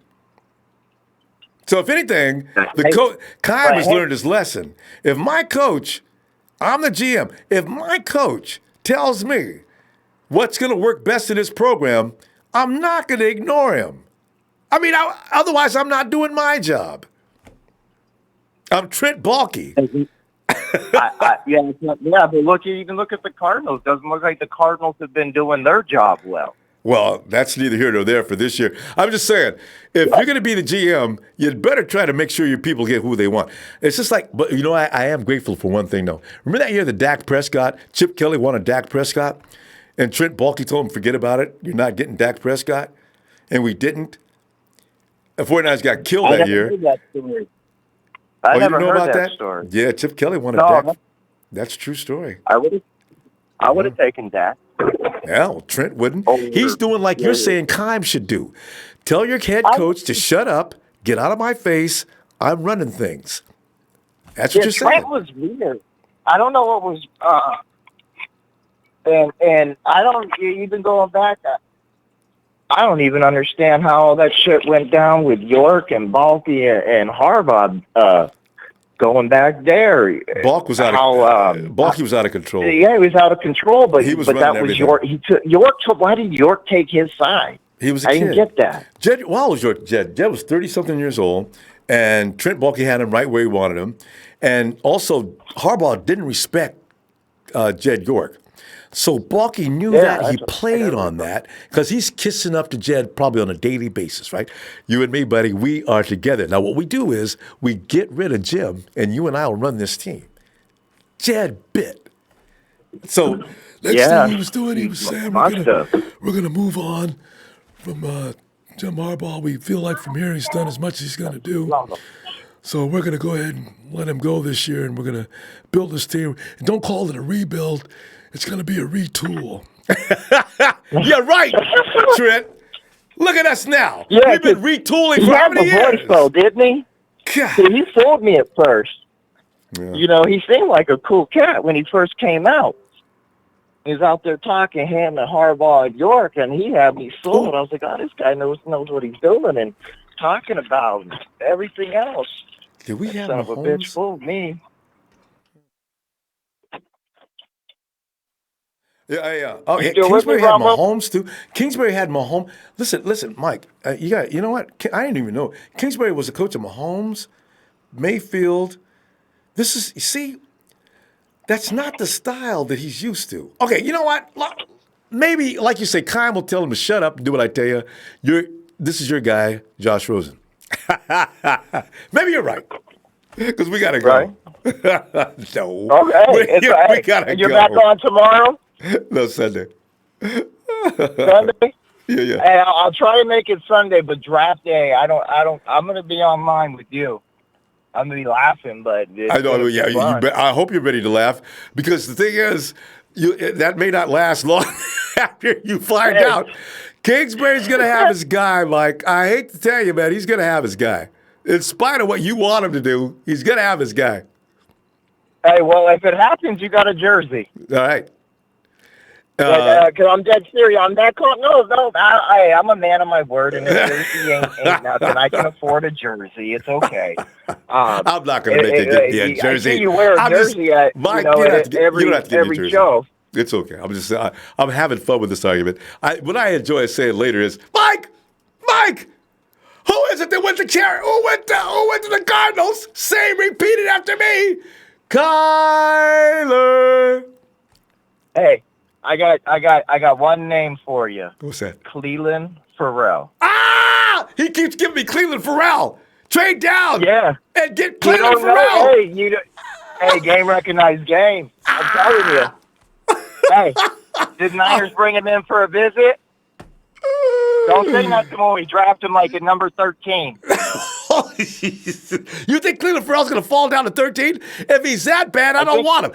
You know what? If I got to take somebody that far down, I'm taking the top 10. Oh, I need Montez. I need anybody. Cleveland he's okay. I don't want okay. I want a badass. Yeah, man. I know he's not okay. He's going to be a Pro Bowl player. Oh. Listen, Mike, we'll see you in Cleveland on Sunday. Just like all those other guys I was tweeting you who got passed over in the top 10. Mike, telling you, man. You'll see. Right now it's like, this dude don't know what he's talking about. But then after draft day and as the season goes along, it's like, damn. Could you give me somebody besides videos on YouTube and they're going to be gone. Give me Ferguson or somebody. It doesn't have to be Cleveland. Cleveland's okay, but he's not. He's not even the best one out of the group, and at least not even the second or third best. God, not him. Well, how do you rank him as best? What do you mean? Why is he not the best? I think I'd rather have Ferguson than Cleveland. I mean Montez Sweat. Can you give me Montez Sweat at least? No, I don't want Montez Sweat at all. He's Why? just fast. Oh, okay. I don't like him. He's stiff. He's very stiff. Cleveland's not stiff? He's a stiff player. Huh? Cleveland's not stiff? Cleveland? Yes. No. Mike, I really got to go. Mike, dude, he's a beast. Sunday, I will see you in Cleveland, all right? Got to go. All right. All right, Mike. All right, Sunday. All right, man. Bye. Hey, Big Show, Mike is taking over your role as making me crazy, okay? Jesus. Daniel, SF 49ers fan, 5249. 49ers go to the playoffs. Jimmy G, MVP. Bosa's definitely Rookie of the Year. Kittle breaks his own yardage record. Buck and Ford, NFL sack leaders. Sherm and Jason, INT leaders. 11-5. Make a run for that Super Bowl. And by the way, Daniel, thanks for that contribution, man. That's healthy. Thanks, man. You know, I got to tell you, though, man. You talk about a basket case. You know, week 15 or 16, we're playing in that game, and the one to be announced, right? And the Rams and the 49ers are battling. There's one game apart, all right? Or better yet, we're tied. Whew. And we win that game and go 11-5. Rams drop to 10-6. Oh, I put out an APB. Somebody please find. Has Rudy been in here today? Why is he avoiding us? Does he know the truth? Since Todd Gurley, bless his heart, I don't wish anything bad on anybody like that. I don't wish that he had arthritis in his knee. That's sad. But aside from Gurley, the rest of that team, I don't see that being potent. They were talking about that on NFL Network today. I was laughing. I said, see, finally somebody's noticed what I'm talking about. That is not the same Rams team as last year. It is not. It is not. So don't tell me they're as potent as they were last year. And somebody said, Rams are stacked on defense. What? They lost their safety. They lost a couple. Who's on the other edge? Okay. Aaron Donald no longer has an Ndamukong Suh to absorb any tension, so now you can double team him. Brockers is good, but he's not Ndamukong Suh, although Suh was pretty lazy last year. But there's a little potency less on that front line, right? They got Fowler on the. They talked him into staying, all right? I just don't see them being as dominant as they were last year. Yeah, and Talib, I get it, but I look forward to playing against Marcus Peters. He's a mark. He does it. He's a fuse that's already ready to be lit, and that's all you got to do is antagonize him. I tell you, who is it? Is there a smack-talking wide receiver? If we do, because it's not Dante Pettis, Peters would intimidate him. But I'll bet you he could intimidate AJ. Remember AJ was dealing with both Michael Irvin and who else was standing next to Michael Irvin? They were sitting there messing. Oh, Dion. I think, were they sitting there messing with him? And he was coming right back at him. So if Peter thinks he's going to talk AJ out of his game, boy, no. Yeah. Is it? Hey, Daniel, let's say 49ers fan back. He's a love it to do, Ron. You give us a platform for the love of our team, the one and only Niners. Thank you so much for all you do. Daniel, it's my pleasure, fam. I appreciate you, too. Thank you very much. So, yeah, I'm looking forward to this season, something big. But the Rams do not scare me. I mean, anyway, the Hawks concern me more than the Rams do. Although they're one player away from not scaring anybody. You've got to have a defense, especially in the NFC West. If Frank is not happy, and every time the Seahawks sign Russell, they piss off an entire half a clubhouse, right? Now the defense sent $35 million a year. $35 million a year. I asked y'all for a quarter of that, and you wouldn't give it to me. You gave me a franchise tag. You think am I going to come out playing motivated? Am I going to want to win? You heard about, I think there's some problem again going on with the Jaguars. It seems like somebody got asked a question today. And you know what? Let me just, you know what? Cornerback's another story. I'm going to go ahead and say goodnight. All right. Horatio Flores. Hey, can you once again do the morning? I can't believe people ask me to do that.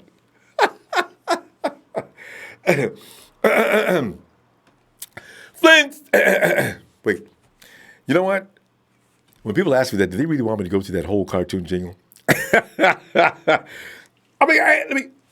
Freddie Warner! I should probably do that because it's more decent to be going through that Flintstones cartoon jingle.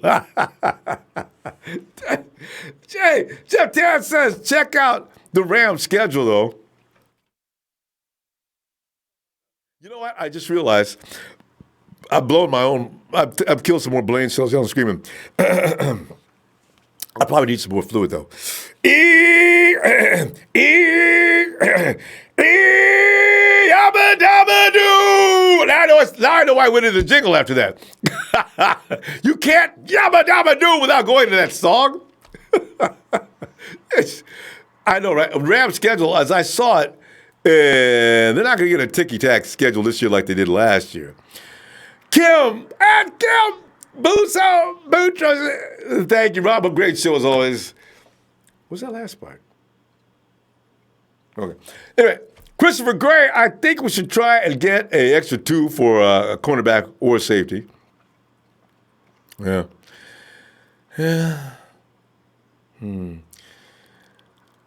We got so many. I think the 49ers are actually looking at the abundance of cornerbacks and safeties they have as they want to see if they can develop them further.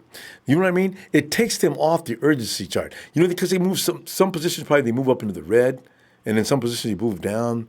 So if you look at the priority list, I have a feeling to add to that group that's already not necessarily blue chip talents, but a lot, you might not want to add to those groups.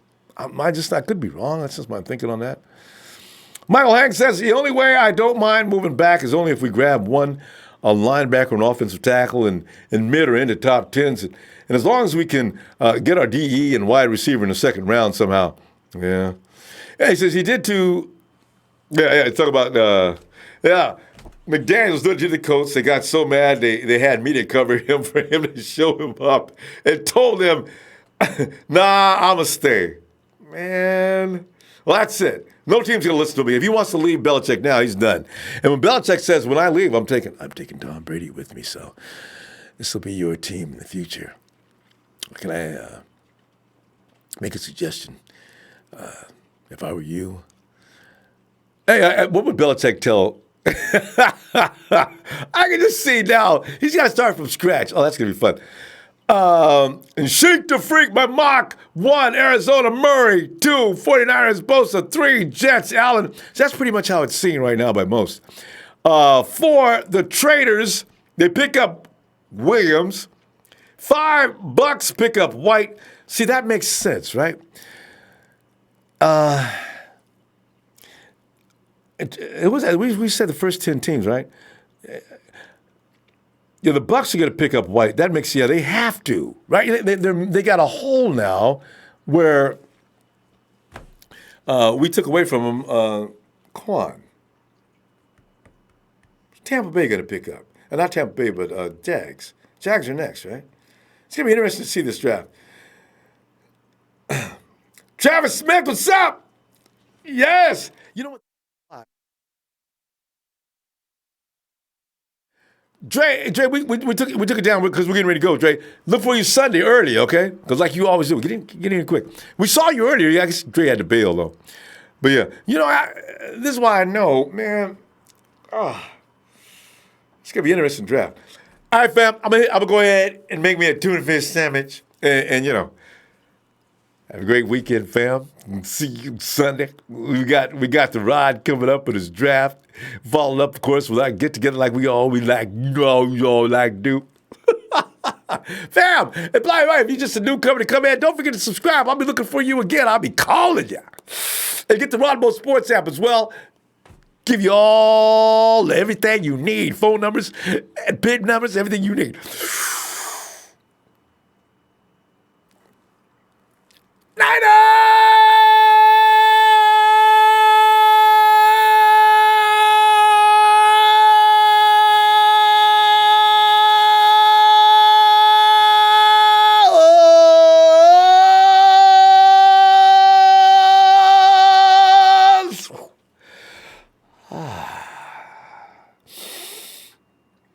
Happy Easter, guys.